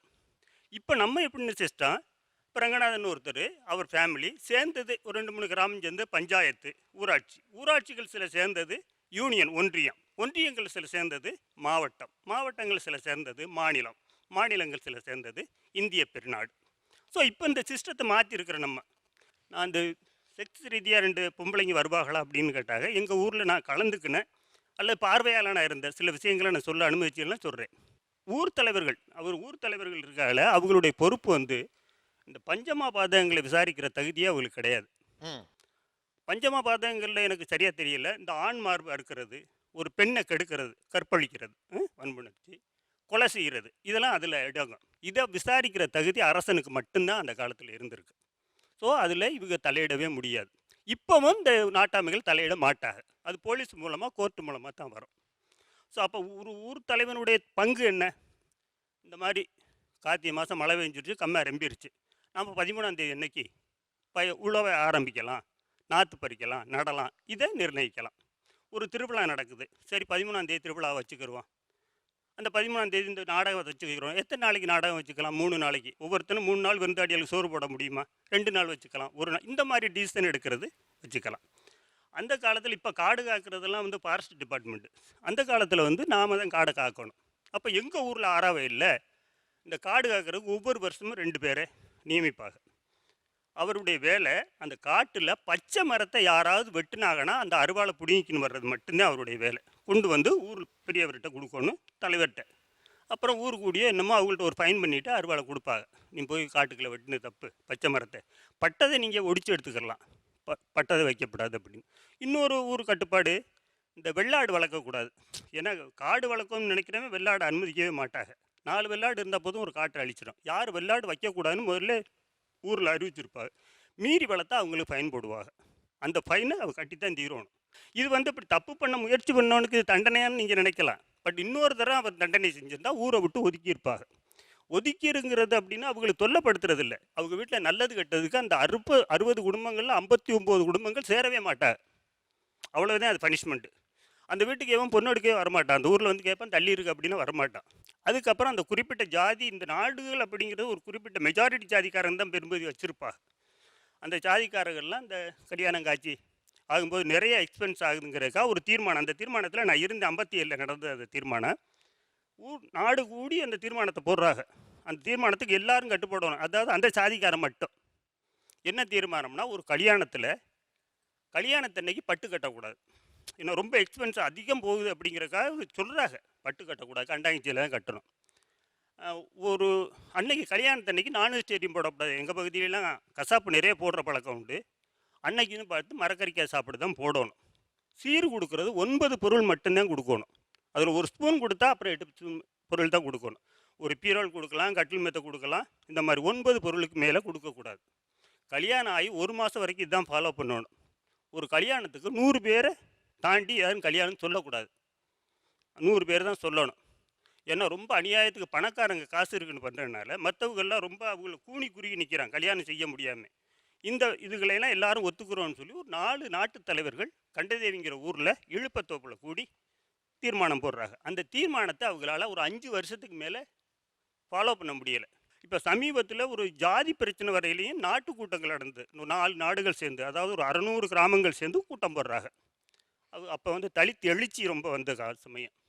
அப்போ இனிமேல் அவங்க பறை அடிக்க மாட்டாங்க, செத்தா குழி வெட்ட மாட்டாங்க, இளவு சொல்லிவிட்டால் சொல்ல மாட்டோம்னு சொல்கிறாங்க. ஸோ நிர்பந்திக்கிறதுக்கு நமக்கு தகுதி கிடையாது. அப்படியே நம்ம நிர்பந்தம் பண்ணால் நம்ம எல்லாருமே அரெஸ்ட் ஆகிடுவோம். ஸோ இனிமே அந்தந்த ஊரில் அவங்கவுங்களே வெட்டிக்கிறங்க. அவங்கவுங்களே இப்போ தான் எல்லாம் வசதி இருக்குது, சைக்கிள் இருக்குது, அது இருக்குது, இது இருக்குது, கேதன்னு சொல்லி விடுங்க. இந்த மாதிரி விஷயங்களை நீங்களே செய்யுங்க அப்படின்னு சொல்லி அதை சால்வ் பண்ணுறதுக்காகவே ஒரு நாட்டு கூட்டம் போட்டாங்க. அதுக்கப்புறம் அந்த நாட்டு கூட்டத்தையே கேன்சல் பண்ணிட்டாங்க. நம்ம எதுவும் போட்டாலும் அதை நிர்ணயிக்க முடியலை. ஸோ இனிமேல் சின்ன சின்ன அந்த ஊர் சார்ந்த வளர்ச்சிக்காக, நன்மைக்காக அந்த கிராமங்களில் ஏதோ மாமனுக்கும் மருமகனுக்கும் அல்லது தாய்க்கும் மகனுக்கும் இந்த மாதிரி இருந்தால் பேசி முடிக்க முடியும்னா செய்யுங்க, இல்லைன்னா வேண்டாம், பெரிய குற்றங்களை யாரும் எடுத்துக்கிற வேண்டாம் அப்படின்னு சொல்லிட்டாங்க. இப்போ இந்த இந்த இந்த ஸ்ட்ரக்சர் வந்து ஒரு பெரிய ஸ்ட்ரக்சர். அரசாங்கம் எப்படி ஒரு ஸ்ட்ரக்சரை உருவாக்குச்சோ அதுக்கு முன்னால், ஆனால் 2ஆக பிரிச்சுட்டார். மன்னர்கள் காலத்தில் இருந்த அந்த ஸ்ட்ரக்சருங்கிறது வேற, பேரலாக அரசுகள் காலத்தில் இருக்கக்கூடிய ஸ்ட்ரக்சருங்கிறது வேற. பட் இந்த ஸ்ட்ரக்சர் வாஸ் ஆப்ட். ஒரு காலகட்டத்தில் ரொம்ப பொருத்தமானதாக இருந்திருக்கும். ஆனால் அது இன்றைக்கும் பொருத்தமானதாக இருக்கா அப்படிங்கிறதா இன்னைக்கு நம்ம வைக்கக்கூடிய மிக முக்கியமான கேள்வியா இருக்கு. இன்னும் சில கேள்விகள் இந்த பக்கம் state university Aachi Masala Neeya Naana powered by எல்டிஆ co present by Sunland refined sunflower oil state.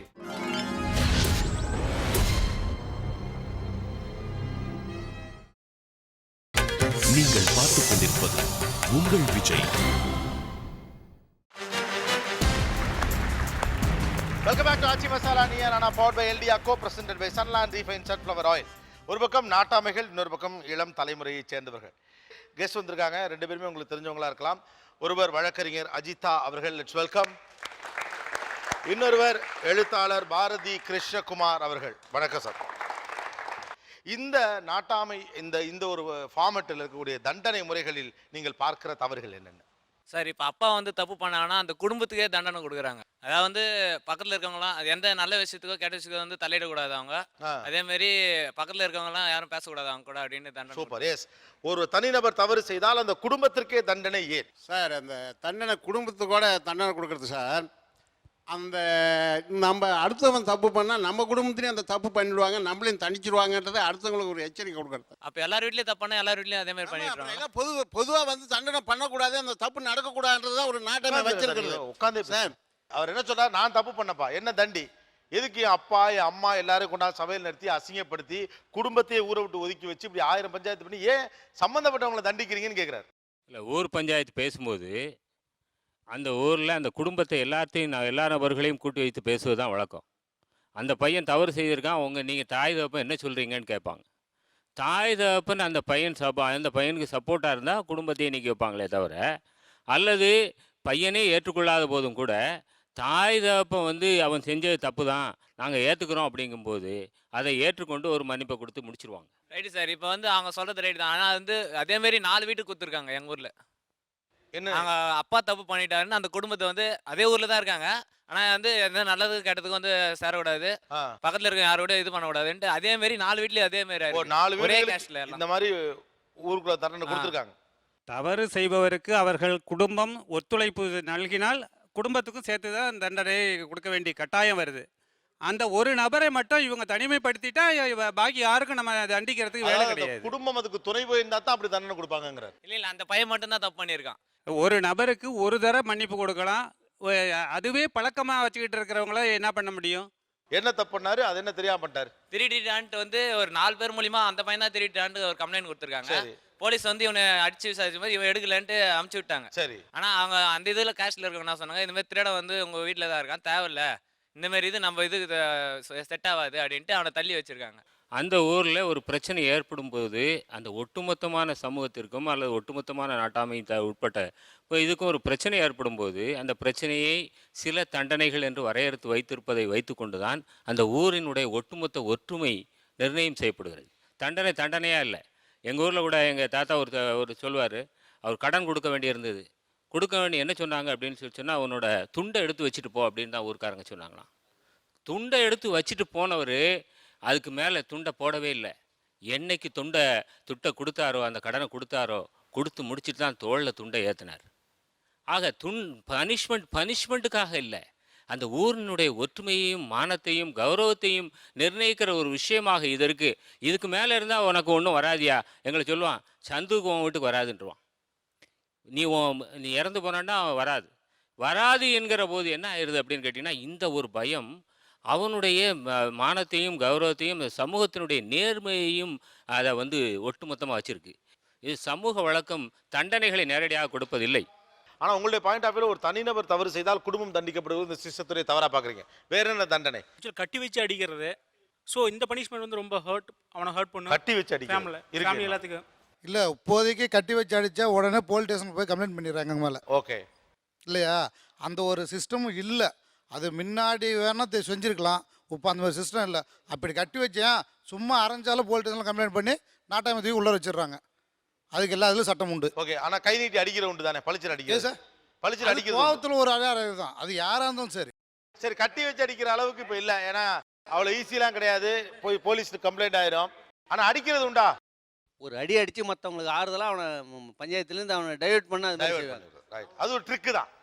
Okay, கீழே கொடுங்க. ஏன் அடிக்கிறீங்க? தவறு செய்தவரை பெரிய தண்டனையிலிருந்து தப்ப வைப்பதற்காக ஒரு சும்மா ஒரு தட்டு தட்டுறது மாதிரி அனைவருக்கும் மத்தியில் ஒரு தட்டு தட்டிட்டு மன்னிச்சு போடா அப்படின்னு அனுப்பிச்சி விட்டுறது. ஓகே. நாடகம் அவருக்கும் தனிப்பட்ட விரோதம் கிடையாது. அடிக்கணுன்றது வந்து மற்றவங்களோட கவனத்தை அவனுக்கு அனுதாபமாக திருப்புறதுக்காக தான் அடிக்கிறது. ஓகே சார், அவனை அவமானப்படுத்துகிற மாதிரி கால் குழுகிறது. ரொம்ப வயசானவங்க கூட வயசு வித்தியாசம் பார்க்காம சின்ன வயசவங்க பெரியவங்க காலில் விழுந்துமா இதுவாங்க. மன்னிக்க முடியாத ஒரு தண்டனையாக இருந்தால் அவங்க வந்து வாழ்நாள் முச்சோடு கஷ்டப்படணும் இந்த தண்டனைனால.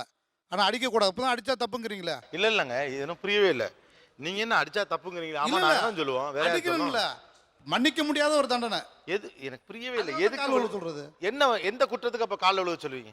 நீ செய்த தவறுக்கு அவமானப்பட்டு அதை ஏற்றுக்கொண்டு ஒரு ரிப்பன்டன்ஸாக நீ அதை அதை ஏற்றுக்கொள், மனம் திரும்பு என்கிற அடிப்படையில் உருவாக்கப்பட்ட ஒரு பின்னால் இது உங்களுடைய ஆளுகைக்கான பிறகு வேணுமா தண்டனையாக மாறி இருக்கலாம். ஆனால் நீ ஒரு மனம் திரும்பி நீ அதை அடிப்படையில் நீ ஏற்றுக்கொண்டு இனிமேல் அந்த தவறை செய்யாதே என்பதற்காக அப்புறம் தண்டனையாக மாறிக்கலாங்கிற அனாலிசிஸ் ஓகே. ஆனால் ஏன் இப்போ விழுந்து கும்பிட சொல்றீங்கிறதா கேள்வியா இருக்கு. பொதுவாக அவங்க போடுற தண்டனையிலேருந்து அபராதமோ மற்ற தண்டனையை செய்ய முடியாமல் கொடுக்க முடியாத நிலைமையில் இருக்கிறவங்க தான் காலில் விழுந்து கும்பிட்டு பார்ப்பான்னுவாங்க கிராமங்களில். அப்போ பணம் இல்லாதவங்க காலில் விழுந்து கும்பிடணுமா? அதுதான் சார் உண்மை. நம்ம ஒரு 5000 ரூபா ஃபைன் போடுறோம்னு நான் முதலே உங்கள்கிட்ட சொன்ன அந்த கருத்தை. 5000 ரூபா ஃபைன் போடுறோம்னு சொன்னால் சரி ஓகே அப்படி நான் கட்டிட்டு போகிறேன், நான் செஞ்ச தவறு தான் சொல்லிட்டு சொல்லவே மாட்டான். டக்குன்னு அவனாவே காலில் விழுவான். அப்போ நம்ம என்ன செய்யணும்னு கேட்டிங்கன்னா சரி ஓகே அவனுக்கு ஏதோ காலில் விழுந்துட்டான் அப்படிங்கிறதுனால அதை கருணை பண்ணி 1000 ரூபா குறைக்கிறது. காலில் விழுந்து கும்பிடுறதுங்கிறது ஒரு தண்டனையாக பாவிக்கப்படுது. 2003 சுகந்தின்னு ஒரு பெண் அவங்க சீனியர் டெலிகாம் ஆஃபீஸராக இருக்காங்க. கணவரோட சேர்ந்து வாழலைங்கிற காரணத்துக்காக அந்த அம்மா ஒரு 8-10 வருஷம் அவர் ஒன்றும் கவனிக்கவே இல்லைங்கிறதுனால வீட்டை விட்டு சென்னையில் வேலை மாற்றிட்டு வந்துடுறாங்க பொண்ணு. அப்புறம் இங்கேருந்து நீங்களும் ஆனால் சுமூகமாக விவாகரத்து வாங்கிடலாமா, 10 வருஷமா பிரிஞ்சிட்டோமே அப்படின்னு சொல்லும்போது எப்படி விவாகரத்து நோட்டீஸ் அனுப்பலாம், பிரிஞ்சது தப்பு நோட்டீஸ் அனுப்பிச்சது தப்புன்னு சொல்லி பஞ்சாயத்தில் கூப்பிட்டு அந்த பொண்ணுடைய அம்மா ஒரு எலிமெண்ட்ரி ஸ்கூலில் ஒரு ஹெட்மிஸ்ட்ரஸாக இருக்காங்க. அந்த அம்மா இவங்களெல்லாம் 50,000 ரூபா தண்டனை கொடுத்தாங்க, அபராதம் போட்டாங்க. இல்லைங்க அவளை கட்ட முடியாது அப்படின்னு சொல்லும்போது தவறானதாக இருந்த அந்த பொண்ணு சொல்லும்பொழுது நீ காலில் விழு, எத்தனை முறை விழுறியோ அவளை குறைக்கிறோன்னு சொல்லி காலைல 10 மணிலேருந்து சாயங்காலம் 5 மணி வரைக்கும் காலில் விழ வச்சு 19,058 ரூபாயாக மாறுச்சு. இது வழக்கு, இது ஹைகோர்ட்டில் வந்தது. அப்புறம் என்னாச்சுன்னு கேளுங்க, அந்த பஞ்சாயத்தார்கள் எல்லாரும் மேலேயும் இந்த பெண் போய் எஃப்ஐஆர் பதிவு பண்ணாங்க. அது ஒரு சிறப்பான தீர்ப்பு. இனிமேல் யாரும் இது போன்ற விஷயங்களில் குடும்ப விவகாரங்களில் சம்பந்தம் இல்லாமல் பஞ்சாயத்து பண்ணக்கூடாது, கட்ட பஞ்சாயத்து என்றதற்கு பெயர் நாட்டாமை என்று பெயர் கிடையாது அப்படின்னு ஒரு தீர்ப்பு வந்து எப்போது பீனலாக ஒரு தண்டனையாக மாறுகிறது என்றுதான் பார்க்க வேண்டியது இருக்குது. ஒரு சமூகத்தினுடைய நல்ல ஒரு பான்மை, அதாவது தகப்பனார் பையனை அடிக்கிறதுங்கிறது கண்டிப்பாக தேவை இருக்குது. அந்த பையனை திருத்துறதுக்கான ஒரு கடமை இருக்குது. திருத்துவதற்கான கடமையோடு செய்யப்படுகிற நாட்டாமைகள் செய்த அந்த தண்டனையாக இருந்தால் அது சரியாக இருக்கலாம். இல்லாட்டா சமூகத்தில் எல்லா பக்கங்கள்லையும் எல்லா தீங்குகளும் நடக்குது, நாட்டாமை மூலமாக தான் நடக்குது அப்படின்னு சொல்ல முடியாது. இதே பஞ்சாயத்து தனிப்பட்ட மாஃபியாக்கள் பண்ணுறாங்க. சில தனிப்பட்ட வசதி உள்ளவங்க பணக்காரங்க தன்னுடைய தோட்டத்தில் ஏதோ திருட்டுங்கன்னு கட்டி வச்சு அடிக்கிறாங்க. அதுக்கும் நாட்டாமைக்கும் சம்மந்தமே கிடையாது.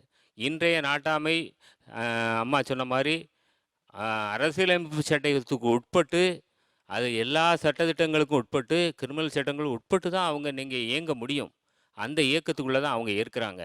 அந்த இயக்கம் இல்லாமல் போச்சுன்னா சமூக கட்டுப்பாடுகள் குலைந்து போயிடும்.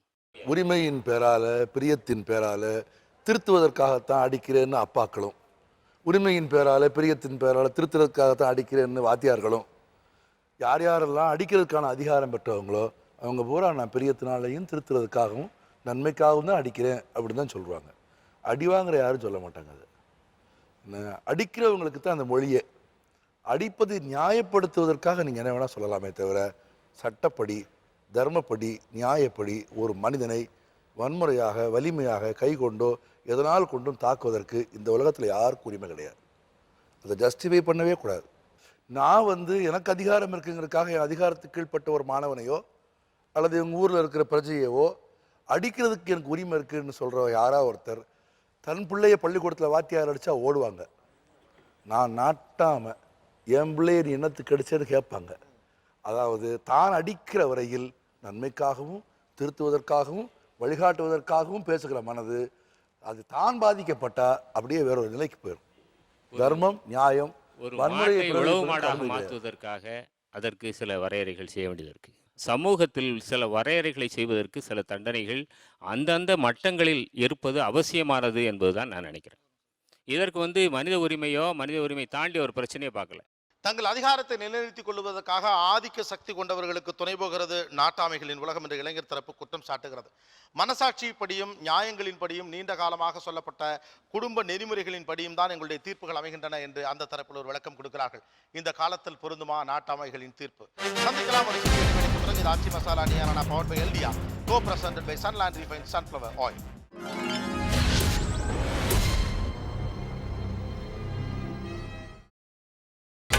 நீங்கள் பார்த்துக் கொண்டிருப்பது உங்கள் விஜய்.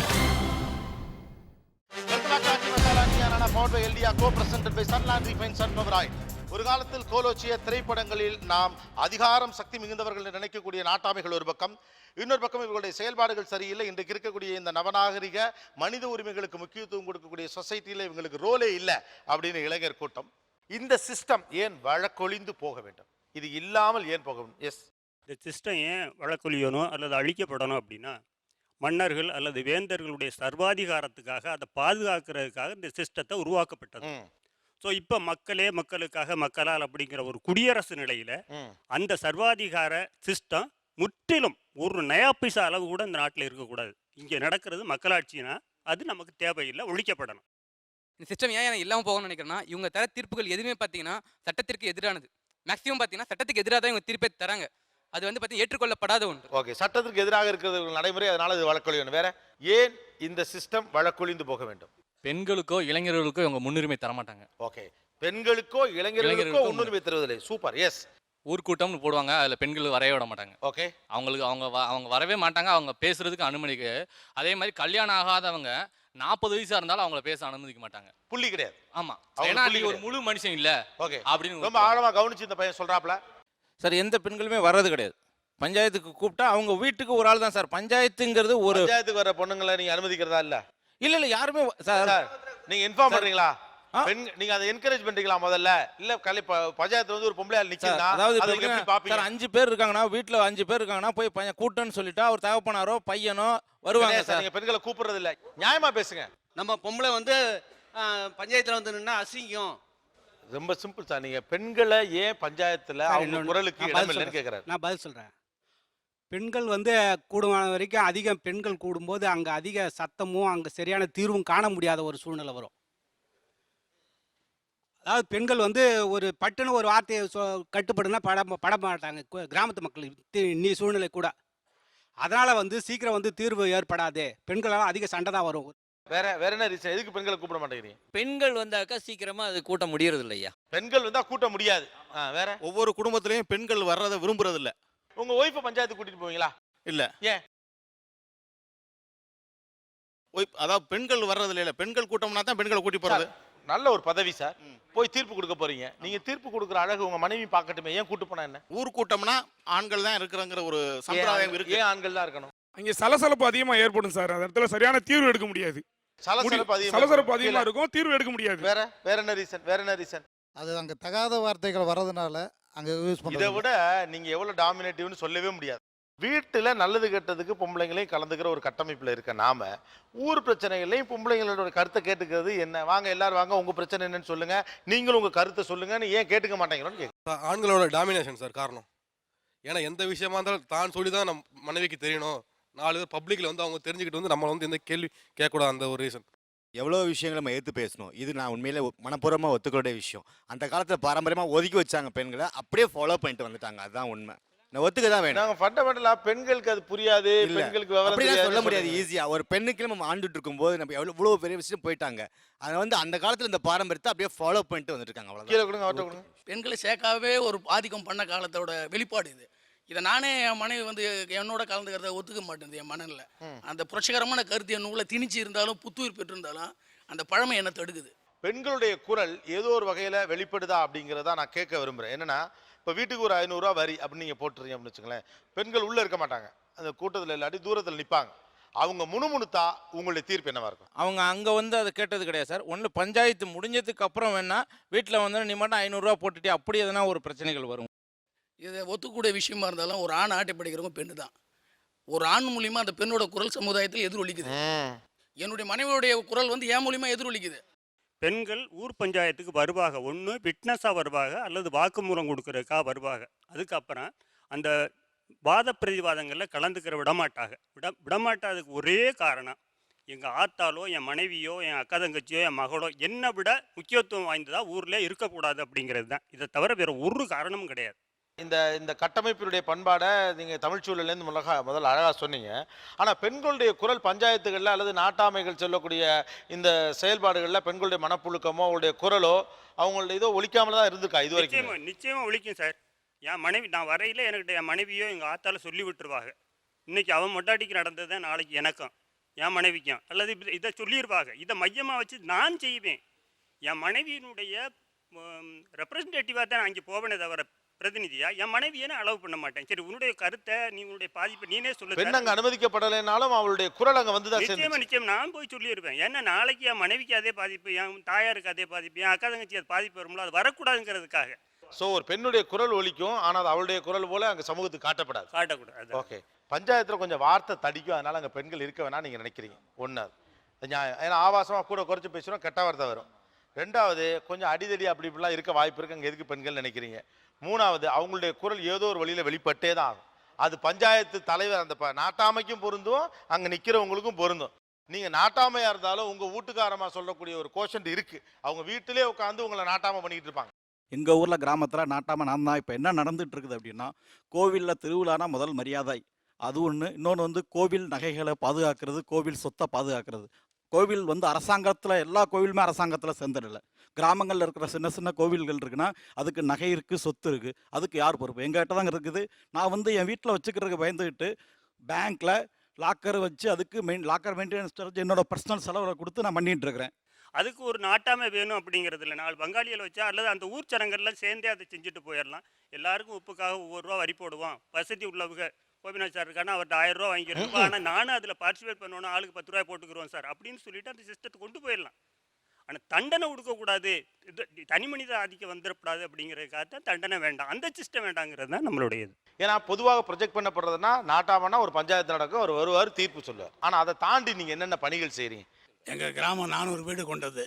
400 வீட்டில் 350 வீடு சாராயம் காய்ச்சின்னு இருந்தாங்க. நாங்கள் இந்த நாட்டாண்மை அமைப்பில் எல்லோரும் சேர்ந்து சாராயமே இருக்கக்கூடாதுன்னு கேடி லிஸ்ட்டில் காவேரி பக்கம் போலீஸ் ஸ்டேஷனில் லிஸ்ட்லேயே இருந்தது. இன்ஸ்பெக்டர், டிஎஸ்பி எல்லாரையும் வரவழைச்சு சாராயத்தை ஒரு கண்காட்சி மாதிரி வச்சோம் பேரில். இன்றைக்கி வரைக்கும் சாராயம் காசலை. நீங்கள் பஞ்சாயத்து தவிர வேறு என்ன பண்ணுறாங்க? கூந்தங்குளம் கிராமத்தில் பார்த்தீங்கன்னா, அந்த ஊரை சுற்றி பறவைகள் சரணாலயம் ஏற்பட்டதுக்கப்புறம் அந்த ஊரில் இருக்கிற எல்லா நாட்டாமைகளும் சேர்ந்து வெடி போடக்கூடாதுன்னு சொல்லி 15 வருடமாக வெடி போடாமல் இருக்கிறார்கள். இதுபோல் சிவகங்கையிலும் இருக்கிறாங்க. கோவில் திருவிழாக்கள் நடத்துறது. ஓகே, வேற கிராமத்திற்கு தேவையான வசதிகளை பெற கிராம மக்களை ஒருங்கிணைத்து அரசியல்வாதிகளிடமோ அல்லது மந்திரி போன்றவர்களை பார்த்து கிராமத்திற்கு தேவையான வசதிகளை ஏற்படுத்தி கொடுப்பது தான் எங்களுடைய முதன்மையான. சூப்பர். ஓகே, நீர் வசதி இல்லை என்றால் வாய்க்கால் வெட்டி அந்த சண்டைகள் வரும், நீர் கட்டுறதுல தண்ணி வயலுக்கு பாய்ச்சறது. அதை வந்து சமாதான முறையில், ஒரு கட்டுமான முறையில் நீர்வளத்தை நாங்கள் சரி பண்ணி கொடுக்க வேண்டியது எங்களுடைய பொறுப்பு. நீர்வளத்தை இது பண்ணுறது ரிசோர்ஸ் மேனேஜ்மெண்ட்டு. ஆமாம். அடுத்தது ரோடு சரியில்லை. நம்ம ஊரில் வந்து ரொம்ப நாளைக்கு ரொம்ப ரொம்ப எக்ஸ்ட்ரீமாக போகிறீங்க. ரோடு சரியில்லை, நீங்கள் கையை வைக்க முடியாது. அதுக்காக என்ன முயற்சியோ அந்த முயற்சியை செய்வீங்க. அதாவது எங்க ஊர்ல ரோடு சரியில்லைன்னு மக்கள் பீப்புள் ரெப்ரசன்டேட்டிவா போய் பேசி நாங்க அந்த ரோடு வேற என்ன பண்ணுவீங்க? ஊர்ல உள்ள கண்மாய் மரங்கள் மற்றபடி மீன் இதெல்லாம் வந்து பாதுகாத்து, அதாவது எல்லாரும் எடுத்துடாம பாதுகாத்து அதை வந்து ஊர் சேமிப்புக்கு வந்து ஊர் நல்லதுக்கு அதை பயன்படுத்துறோம். மீனையும் நீர்நிலைகளையும் பஞ்சாயத்துகள் பார்க்கணும்.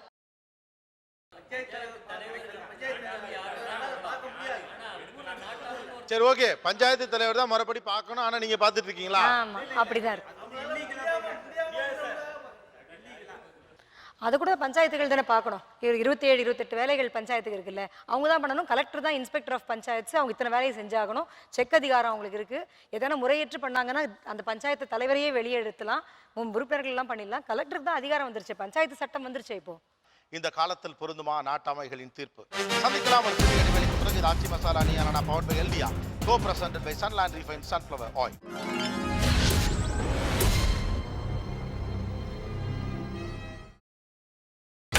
நீங்கள் பார்த்துக் கொண்டிருப்பது உங்கள் விஜய். பவர்ட் பை எல்டியா India co presented by Sunland refine sunflower oil. ஒரு பக்கம் நாட்டாமைகளும் அவர்களுடைய உறவினர்களும் அந்த குடும்பத்திலிருந்து வந்தவர்களும், இன்னொரு பக்கம் இளைஞர் கூட்டம். இரண்டு பேருக்கும் இடையில் இந்த நாட்டாமை என்கிற அந்த விஷயம் பற்றிய பார்வை எப்படி இருக்கிறது பேசலாம். மிக நீண்ட காலமாக நீர்ப்பாசனம், ஊர்காவல், ரைட்டா, கோவில் சொத்துக்களை பராமரிக்கிறதுன்னு இவங்க ரொம்ப காலமாக தலைமுறையாக பண்ணிக்கிட்டு இருந்தாங்க. 47க்கு 50க்கு குடியரசு ஆனதுக்கு பிறகு அரசியல் சட்ட ரீதியான நடைமுறைகள் வருகிற போது இந்த அதிகாரங்கள் பூரா பஞ்சாயத்துக்கு போயிடுச்சு. இப்போ 90க்கு அப்புறம் தான் இவங்க பறி போயிடுச்சு. இவங்க இருந்த அதிகாரங்கள் பறி போயிடுச்சு. ஓகே, அப்போ நிறைய அதிகாரங்கள் பறி போயிருக்குல்ல. இப்போ நான் என்ன உங்கள்கிட்ட கேட்க நினைக்கிறேன்னா, ஒரு பக்கம் பார்த்தா நாட்டாமை அப்படின்னா பெரிய ஒரு பிரம்மாண்டமான பிம்பம் போல இந்த சைட்ல பார்க்குறாங்க. கட்டி வச்சு அடிக்கலாம். பல ஊரில் நாட்டாமையே பிரசிடென்ட்டாக இருப்பார். பல ஊரில் நாட்டாமை அதனால அதிகாரத்துக்காக நாட்டாமை யார் தீர்மானிக்கிறாரோ அவர் பிரசிடென்ட்டாக இருப்பார். இந்த வலிமையான அதிகாரத்தின் தக்க வச்சிருக்க இடங்கள்ல பல இடங்களில் அந்த நலன்கள் ஒத்து போகலைன்னா நாட்டாமைக்கும் பஞ்சாயத்துக்கு பிரசிடென்ட்டுக்கு ஆகாமல் போய். ஆனால் உண்மையிலேயே உங்களுக்கு இன்னைக்கு எந்த அளவுக்கு அந்த மதிப்பு, அந்த வேல்யூ, நாட்டாமக்காரர் அப்படின்னு ஒன்று இருந்துச்சுல, அது எவ்வளோ குறைஞ்சி போச்சு? அந்த முன்னாடி இருந்த மரியாதை கிடையாது. ஏன்னு கேட்டிங்கன்னா, இப்போ இளைஞர்கள்லாம் என்னன்னு கேட்டிங்கன்னா, நம்ம ஒன்று பேசினோம்னா அந்த ஸ்பாட்டில் நம்மளை நீ என்ன எனக்கு பஞ்சாயத்து சொல்கிறதுங்கிற மாதிரி ஆகிட்டாங்க. ஒன்று. ரெண்டாவது என்ன, வீட்டில் வந்து இப்போ நீ என்ன பஞ்சாயத்து சொல்ல கிளம்பிட்டியா, வீட்டு குடும்பத்தை பாரு அப்படிங்கிற நிலைமை ஆகி போச்சு. இப்போ பஞ்சாயத்து நடக்கிறப்ப நீங்கள் யாருங்க அதெல்லாம் சொல்கிறதுக்குன்னு ஒருத்தர் கேட்குறப்ப உங்களுக்கு மனசுக்கு எப்படி இருக்குது? ரொம்ப கஷ்டமாக தான் சார் இருக்கும். அப்புறம் ஏன் நம்மளை நாட்டாமையாக வச்சுருக்காங்கிறது மனசுக்குள்ளே கூத்தினாலும் அதை சொல்ல முடியாமல் இப்போதைக்கு இருக்கிற நாட்டாமல் ஒரு ஒப்புக்கு தான் இருக்கிறோம். ஓகே. இன்னொன்று என்னன்னு கேட்டிங்கன்னா சார், ஒரு தடவை எங்கள் ஊரில் ஒரு பஞ்சாயத்து பிரச்சனை பேசும்பொழுது அது காவல்துறை வரலையும் போயிடுச்சு. எல்லாரையும் கூப்பிட்டு அனுப்பிச்சிட்டாங்க. அங்கே இன்ஸ்பெக்டர் என்ன சொல்லிட்டாரு, ஊரில் எல்லாரையும் கூப்பிட்டான்னு சொல்லிட்டு ஒரு ஏட்டு அனுப்பிச்சிட்டாரு. அவங்க உடனே போலீஸ் ஸ்டேஷனில் கூப்பிட்டு வச்சாங்க. நாட்டாம பஞ்சாயத்து நானும் போகிறேன், முதல்ல உங்கள் முதுவை பாருங்கய்யா, அப்புறம் நீங்கள் பஞ்சாயத்து பேசுங்க அப்படின்னு இன்ஸ்பெக்டர் கேட்டார். அன்னைக்கு அந்த உறுத்தலாக இருந்துச்சு. அன்னையிலேருந்து அந்த மாதிரி அந்த பஞ்சாயத்துக்கே போகிறது கிடையாது. உங்களுக்கு மன அளவில் இன்னைக்கு வந்து நமக்கு இந்த அதிகாரம் கூட இல்லையே அப்படின்னு ஒரு உறுத்தலும் வருத்தமும் இருக்கும்ல. ஊரில் வந்து லேண்டு பிரச்சனை வரும், அதில் வந்து தீர்ப்பு சொல்லிட்டு வருவாங்க. அதில் வந்து பாதிக்கப்பட்டவங்க வந்து டைரெக்டாக திட்ட மாட்டாங்க, ஆனால் வீட்டுக்கு வந்ததுக்கப்புறம் திட்டுவாங்க, கெட்ட வார்த்தை போட்டு அந்த மாதிரிலாம், இப்படிலாம் இவர் தீர்ப்பு சொல்லிட்டு போகிறாரு தப்பா அப்படின்னு சொல்லி. அது நமக்கு காதுக்கு கேட்கும்போது ரொம்ப கஷ்டமாக இருக்கும். அதுதான். ஓகே, தேவையில்லாத பதவி அப்படின்னு. தேவையில்லாமல் எதுக்கு இது? அதுக்கு வந்து நாட்டாமல் வந்தாங்கன்னா யாருக்கு வரவங்க கை கட்டின்னு வணக்கம் வைப்பாங்க. இப்போ வந்தால் எதற்கு நாட்டாமல் போனால் எதற்கு பீடி அடிக்கிறான், தம் அடிக்கிறான். அது அந்த கௌரவம் அதை பார்த்தாக்க அப்படியே நம்ம தலை குனிஞ்சு போன தேவை, நம்ம குனிஞ்சிட்டு போக வேண்டியது. ஆமாம், அவங்க தலை குனிஞ்சு போனோம், ஒதுங்கி போன நேரம் போவ, இப்போ நாங்கள் ஒதுங்கி போக வேண்டியதாக இருக்குது. பழியை ஒருத்தன் செய்வான், பாவம் ஒருத்தன் இது பண்ணுவான். அதுக்கான முழு பலனை அனுபவிக்கிறவங்க நாட்டாமல் மட்டும்தான். நாலா பக்கமும் அதுக்கான உண்டான சொல்ல வாங்குறவங்க தான். அவனும் அவர் அப்படி பண்ணிட்டாருன்னுவான், இவனும் இப்படி பண்ணிட்டான். ஊர் ஜனங்க இவர் ஒரு நாட்டாமக்காரு சொல்லிட்டாரு. எந்த பக்கமே நல்ல பேர் இல்லாமல் இருக்கும். எஸ், நாட்டாமங்கிறது நாங்கள் நடக்கிற ஒரு நடைமுறை பொறுத்து தான் சார் இருக்குது. ஒரு சின்ன சின்ன தப்பெல்லாம் மன்னிச்சு விட்டுணும். பெருசாக இருந்தால் தான் எதுவுமே ஒரு இது பண்ணலாம், அப்போ தான் இது நீடிக்கும். ரொம்பவும் இழுத்து பிடிச்சோம்னா அறுத்துட்டு தான் போவான். சின்ன பசங்கள்கிட்ட அவங்க ஏதாவது நம்மளை பார்த்து சொல்லுவாங்க, பேசுவாங்க. அப்போ வந்து அது கண்ணும் காணாமல் போயிட்டே இருக்கணும். ரொம்ப பொறுமை வேணும். இப்போ மரியாதை எப்படின்னா, அந்த நேரத்தில் நான் அவங்களுக்கு பயன்படும் போது மரியாதை இருக்கும், மற்ற நேரத்தில் பார்த்தா இவன் ரோட்டில் போயிட்டு இருக்கும்போது கண்டுக்கிற மாட்டாங்க. இது இயல்பாகவே நடக்கக்கூடிய விஷயம். இப்போ காரியம் நடந்தால் மட்டும் மரியாதையாக இருக்கு. மற்ற நேரத்தில் அவங்களுக்கு சொல்யூஷன் முடிஞ்சு போச்சுன்னா அவங்க மாட்டு கண்டுக்கிறாம போயிட்டே இருப்பாங்க. முன்னால் என்ன மரியாதை இருந்துச்சு அது இப்போ இல்லாமல் போயிடுச்சு. முன்னாடி வந்து நாட்டாமைனா எல்லாத்துலேயும் ரொம்ப மதிப்பு இருக்கும், எல்லாருமே கைகட்டி நிற்பா, இது பண்ணுவா எல்லாருமே. இப்போ வந்து எல்லாருமே நாங்கள்லாம் சுதந்திரம் அடைஞ்சிருச்சு, நாங்கள் எல்லாருமே சமந்தேன், அப்படி ஒன்றும் உங்களுக்கு மரியாதை கொடுக்க வேண்டியதில்லை அப்படிங்கிற ஒரு நினப்பு மக்கள்கிட்ட வந்துருச்சு. எல்லாம் படிச்சுட்டாங்க, அது பண்ணிட்டா. அப்போ வந்து பாமர மக்கள், அப்போ வந்து எல்லாரும் படித்த ஒரு பெருந்தன்மையான ஆள், ஊர்க்காரரா அப்படின்னு மரியாதை கொடுத்துருந்தா. இப்போ எல்லாமே படிச்சுட்டா, எல்லாம் இளைஞர் இவருன்னே எவ்வளோ சொல்கிறத நம்ம கேட்குறது அப்படிங்கிற ஒரு மனப்பான்மை வந்துருச்சு. இளைஞர் மத்தியில் படித்ததுனால எல்லாம் விவரம் தெரிஞ்சுட்டான் அப்படிங்கிற மாதிரி ஒரு படிச்சதுனால உங்களுக்கு வந்து நீ என்ன பெரிய ஆள் அப்படிங்கிற ஒரு ஃபீல் வந்துருச்சு. ஓகே அஜிதா, இவங்க கிட்ட நீங்க என்ன கேட்க வர முடியும்? சட்டத்தின் அடிப்படையில் பஞ்சாயத்துகளும் தலைவர்கள், வார்டு மெம்பர்கள் அப்படின்னு சொல்லி பஞ்சாயத்துகளுக்கான அதிகாரங்கள்லாம் வந்த பிறகு இன்னும் வந்து ஒரு பெயரளவிலான ஒரு தலைமை, பெயரளவிலான ஒரு மரியாதை, ஊரில் ஒரு பெரிய ஆளுங்கிற ஒரு எதிர்பார்ப்பும் ஒரு தேவையும் அப்படி ஒரு பதவியும் தேவையா இருக்குமா இனிமே வருங்காலத்தில்? கண்டிப்பாக தேவையானது. ஒரு கிராமத்தில் வந்து எந்த எதையும் வழி நடத்துறதுக்கு ஒரு முக்கியமாக ஆள் வேணும். ஏன்னா எல்லாருமே தடி எடுத்தவன்லாம் தண்டல்காரன் ஆக முடியாது. ஒரே நிமிஷம், வழிகாட்டுறதுக்கு ஆள் வேணும். உங்கள் வழிகாட்டுதல கேட்க இளைஞர்கள் தயாராக இல்லை. நீங்கள் வந்து இப்படித்தான் நீ படிக்கணும்னா கேட்க ஆள் இல்லை, இந்த பிள்ளையை கட்டி கொடுனா கேட்க ஆள் இல்லை, நீ டைவர்ஸ் பண்ணுன்னா கேட்க ஆள் இல்லை, நீங்கள் தப்பு பண்ணிட்டான் திருடன்னா ஒரு அடி போட்டிங்கன்னா நீங்கள் போலீஸ் ஸ்டேஷன் போயிடுவீங்க. இப்படி அதிகாரம் இல்லாத விஷயத்தில் நீங்கள் என்ன வழிகாட்டுதல்? நீங்கள் ஆசிரியர் ஊரில் ஒரு விசேஷம் அப்படின்னா ஒரு ஆள் எடுத்து செய்யணும், அதுக்கு ஒரு ஆள் வேணும். எல்லாருமே செய்ய முடியாது. அதுக்குன்னு ஒரு அமைப்பு இருக்குது. அப்படிங்கும்போது அந்த நாட்டாமை, ஊர் அம்பலகாரர் அப்படிங்கிறத செய்ய முடியும். எல்லாருமே செய்ய முடியாது. இப்போ இந்த வருஷம் நீங்க செய்றீங்க, அடுத்த வருஷம் உங்க பக்கத்துல இருக்கவரை அப்பா நீ எடுத்து செய், அடுத்த வருஷம் நம்ம 3வது வீட்டு பிள்ளை செய்யட்டும், நாளைக்கு காலனியில் இருக்க ஒரு பிள்ளை செய்யட்டும்னு நீங்க சொல்ல முடியுமா? அதை வந்து ஏற்றுக்கிற மாட்டாங்க. ஊர் யாரும் மக்கள் ஏத்துக்க மாட்டாங்க. நீங்களா மக்களா? பொது விவகாரம் ஒரு வேலை செய்யணுன்னாக்கா எல்லாருமே செஞ்சிட முடியாது. அது அனுபவப்பட்டவங்க தான் அதை செய்யணும். ஆனால் மக்கள் வந்து இவர் இருந்தால் தான் அதை ஒழுங்காக செய்வாருன்னு அதை மக்கள் ஏற்றுக்கணும். நீங்கள் சொல்கிற மாதிரி ஆடு மேய்க்கிறோம், மாடு மேய்க்கிறோம், இது பண்ணுறோம், துணி துவைக்கிறவங்கலாம் வந்து கொடுத்தாக்க மக்கள் அதை ஏற்றுக்க மாட்டாங்க. அது ஒழுங்காக செய்வாங்க, அவங்களுக்கு ஒழுங்காக அது தெரியும். நாளைக்கு அந்த பணத்தை அவங்க திருட மாட்டாங்க. அவங்க பணத்தையே 10 ரூபா போட்டு செய்வாங்கன்றவங்களுக்கு தான் அதை கொடுப்பாங்க. அதனால் அந்த அமைப்பு தேவை. இப்போ என்ன தான் படிச்சிட்டாலும் ஊரில் நாட்டாமன்னு ஒரு அமைப்பு இருந்தால் தான் அந்த ஊர் ஒற்றுமையாக இருக்கும். அந்த நாட்டாமை இருந்தால் தான் அந்த ஊரில் கோயில் திருவிழா நடக்கும். நாட்டாமை இருந்தால் தான் அந்த பழைய கோயில் கட்ட முடியும். அந்த பழைய கோயில் கட்ட முடிஞ்சாக்கா அந்த நாட்டாமை தான் வெளியில் போய் வந்து வசூல் பண்ண முடியும். அந்த நாட்டாமை போய் கேட்டால் தான் அடுத்த ஊரில் இருக்கவன் அந்த வசூல் பணத்தை கொடுப்பான். ஒரு சாதியை சார்ந்த ஒரு சமூகத்தை சார்ந்தவங்க அதிகபட்சம் பேர் இருந்தாங்கன்னா அந்த அதிகபட்சம் பேர் உங்களுக்கு தான் சப்போர்ட்டாக இருப்பாங்க. அந்த ஊரில் வந்து ஒரு 20% தான் வேற சமுதாயத்தை சேர்ந்தவங்களா இருந்தால் அவங்க என்றைக்குமே நாட்டாமையாக வர முடியாது. அதுதான் உண்மை. சாவர வரைக்கும் ஒரு 3 குடும்பம் இருந்தார் தான் வந்து அந்த ஊரில் வந்து நாட்டாம தர்மகர்த்தா இருந்திருக்காரு. என்னன்னா இப்போ எங்கள் ஊரில் இருக்கு. இல்லை அப்படின்னா என்ன அர்த்தம்னா அவர் தான் அதிகமான நிலங்களை வச்சிருந்திருப்பாரு, அவர் தான் அதிக செல்வாக்கு. இருந்தாலும் மக்களுக்கு அவர் நன்மை செய்கிறாருன்றதால தான் அதை ஏற்றுக்கிறாங்க. தலைமை பதவியே என்னன்னு சொன்னா அவங்களுடைய சொத்து, அவங்களுடைய வசதி வாய்ப்பு.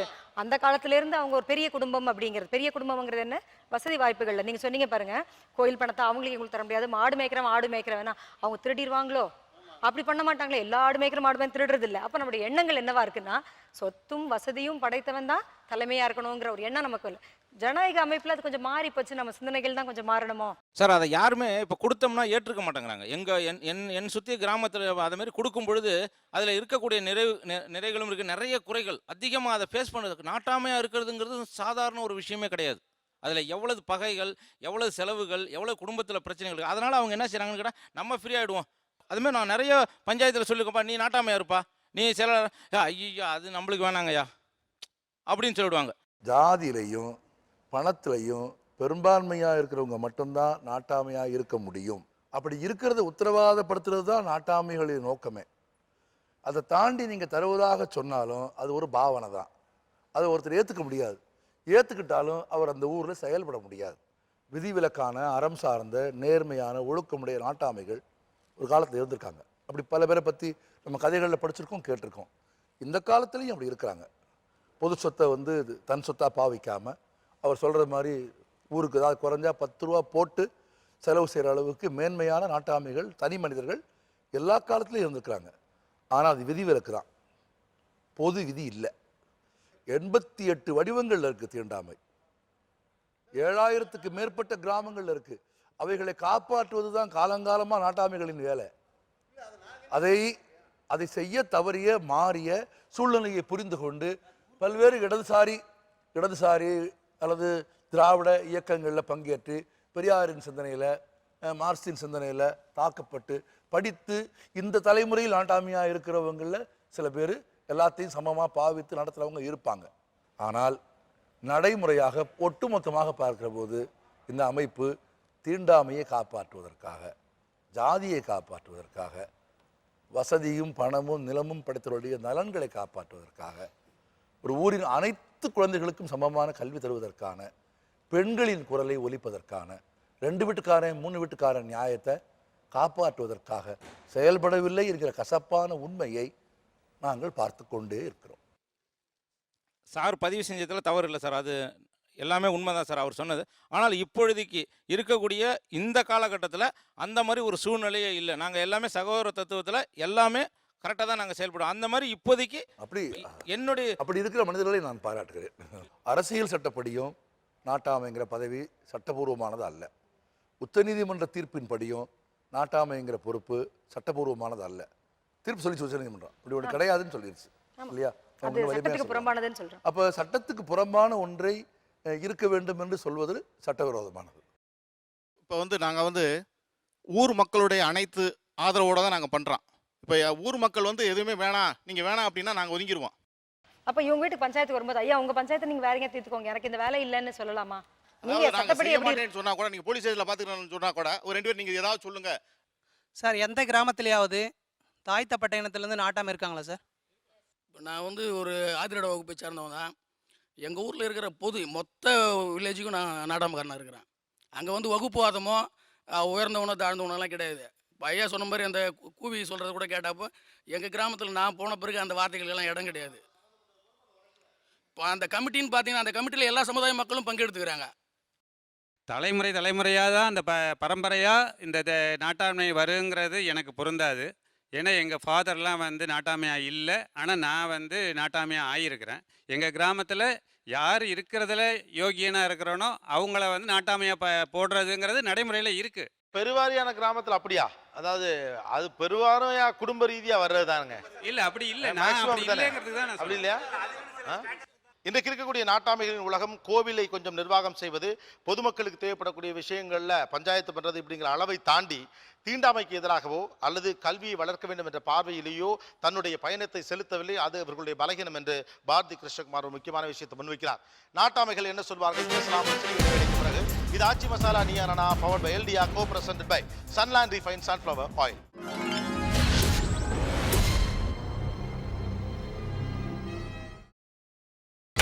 நீங்கள் பார்த்துக் கொண்டிருப்பது உங்கள் விஜய்.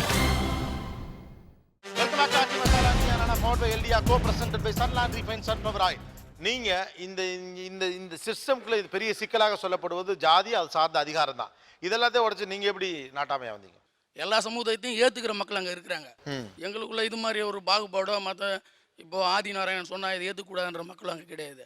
ஆதிநாராயணன் ஒரு அர்ஜுன வகுப்பை சேர்ந்தவனாக இருந்தாலும் அவன் சொல்கிற விஷயத்தை புரிஞ்சுக்கிறாங்க. அதே போல் அந்த சைடில் இருக்கிற ஒரு மாரியப்பன் சொல்கிற விஷயத்தை நான் புரிஞ்சுக்கிற அளவுக்கு எனக்கு மனநிலை இருக்குது. அதனால் இந்த விஷயத்தை பொறுத்தவரைக்கும் எங்கள் ஊர் இதுக்கு அதாவது இப்போ ஒரு புள்ளார் சுழின்னு சொல்லலாம். எப்படி உங்களுக்கு அந்த அதிகாரம் சாத்தியமாகுது? அது என்பால் இருக்கிற ஈர்ப்புன்னு சொல்லலாம். அதுக்காக நான் அதில் எடுத்துருக்கிற சிரமம்னு சொல்லலாம்.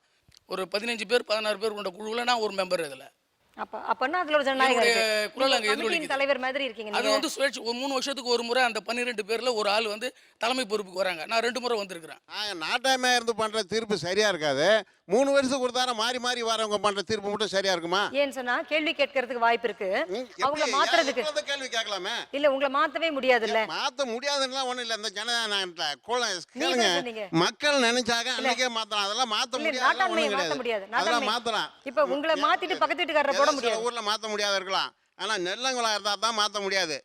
அவங்க வந்து தொடர்ந்து தப்பு பண்றாங்கன்னா மாத்தலாம் மேடம். இல்ல நான் என்ன சொல்றேன், அப்படி மாத்துறதுக்கு அங்க ஒரு முறை இல்ல. அவர் சொல்றது ஒரு கமிட்டி மாதிரி அவங்க ஊரே சேர்ந்து கமிட்டி மாதிரி தான் இந்த தப்பு அவங்க பண்ணுவாங்க. இல்ல அவர் சொல்றது என்னன்னா, நாங்க ஒரு கமிட்டி, நாங்க எல்லாரும் சேர்ந்து முடிவு பண்றதை நான் செய்யறேன்.